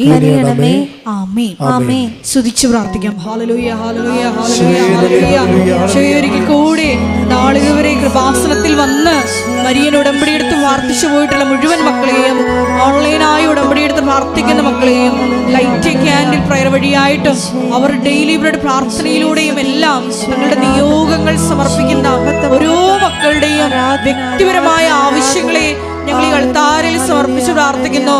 ഏറെ പ്രത്യേകമായിട്ട് ജീവിത ദുരിതങ്ങളിലൂടെ കടന്നു പോകുന്ന മക്കളുടെ പ്രത്യേകമായ നിയോഗങ്ങളെ ഈ അൾത്താരയിൽ സമർപ്പിച്ച് പ്രാർത്ഥിക്കുന്നു. ഗുരുതരമായിട്ടുള്ള രോഗാവസ്ഥകളിലൂടെ കടന്നു പോകുന്ന മക്കളെ ഈ അൾത്താരയിൽ സമർപ്പിച്ച് പ്രാർത്ഥിക്കുന്നു. കടഭാരത്താൽ വലയുന്നവരെയും, ജോലി ഇല്ലാതെ വിഷമിക്കുന്നവരെയും, വിവാഹബന്ധം പിരിഞ്ഞു നിൽക്കുന്നവരെയും, മക്കളില്ലാതെ വിഷമിക്കുന്ന ദമ്പതികളെയും കുഞ്ഞു മക്കളെയും പ്രത്യേകമായിട്ട് സമർപ്പിച്ച് പ്രാർത്ഥിക്കുന്നു. ഇതിന്റെ ശക്തി എല്ലാ മേഖലകളിലും ഈ ആരാധനയുടെ യോഗ്യതയാൽ പ്രകടമാക്കണമേ എന്ന് പ്രാർത്ഥിക്കുന്നു. കൃപാസനത്തിൽ നടന്ന പരിശുദ്ധ അമ്മയുടെ പ്രത്യക്ഷീകരണ സ്ഥിരീകരണത്തിനായി മക്കളുടെ നിയോഗങ്ങളെ ഏറ്റെടുക്കണമേ എന്ന് പ്രാർത്ഥിക്കുന്നു. Hallelujah, hallelujah, hallelujah. മഹത്വം, മഹത്വം, ആരാധന, ആരാധന. Hallelujah, hallelujah, hallelujah. നമുക്ക് എല്ലാവർക്കും എഴുന്നേറ്റ് നിന്നുകൊണ്ട് കരങ്ങളടിച്ചുകൊണ്ട് ദൈവസ്നേഹത്തോടെ സന്തോഷത്തോടെ ദൈവത്തെ മഹത്വപ്പെടുത്തി ഗായക സംഘത്തോട് ചേർന്നുകൊണ്ട് പാടി പ്രാർത്ഥിക്കും.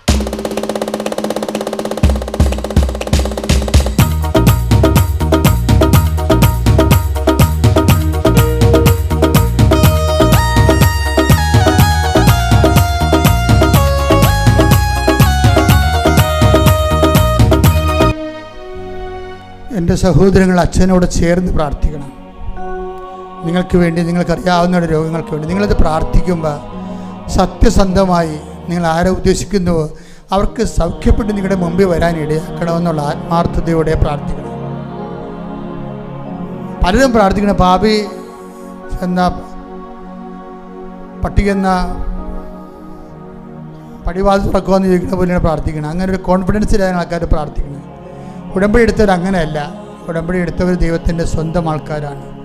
അവർ കൈ ഉയർത്തുമ്പോൾ കർത്താവ് അത് കേൾക്കും, കർത്താവ് അവർക്ക് വേണ്ടി വാദിക്കും. അച്ഛനോട് ചേർന്ന് പ്രാർത്ഥിക്കും. കർത്താവ് ദൈവമേ, അങ്ങയുടെ അവകാശവും ഓഹരിയുമാകുന്ന തിരുസഭയ്ക്ക് വേണ്ടി പ്രാർത്ഥിക്കുന്ന ഉടമ്പടി എടുത്ത് ലോകം മുഴുവനും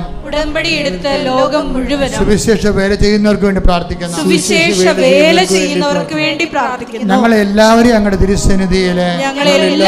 അങ്ങയുടെ തിരുസന്നിധിയില് സമർപ്പിക്കുന്ന എന്റെ കണ്ണുനീര് ഞാൻ കുപ്പിയിലാക്കി ശേഖരിക്കുന്ന അരുളി ചെയ്ത എന്റെ കർത്താവേ, അമ്മ മാതാവിന്റെ നാമത്തിലെ മധ്യസ്ഥതയിലെ നാമത്തിലെ ഞങ്ങൾ ചെയ്ത ഉടമ്പടിയുടെ ഭാഗമായി വലിയ സാക്ഷ്യങ്ങള്, രോഗപീഠകളിൽ നിന്നുള്ള സംരക്ഷണം, സാമ്പത്തിക കടങ്ങള്, ജീവിത ദുരിതങ്ങള്, ജോലിയില്ലാത്ത അവസ്ഥകള്, കേസുകള്, കുടുംബ തകർച്ചയിൽ നിന്നുള്ള മോചനം, എല്ലാ തിന്മകളും യേശുവിന്റെ നാമത്തിൽ മാറിപ്പോകട്ടെ.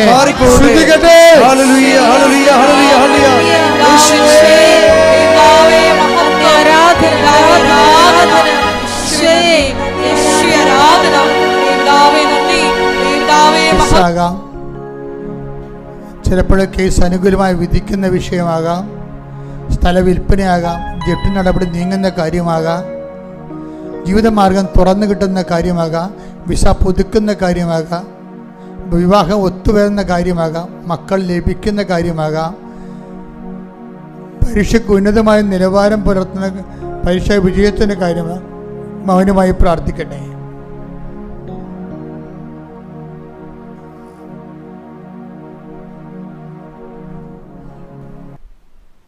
സമാപനാശീർവാദത്തിനായി ശിരസ്സ് നമിക്കുക.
സ്നേഹമുള്ളവരെ, പ്രധാനപ്പെട്ട അറിയിപ്പുകളാണ് ഈ സമയം നൽകുന്നത്.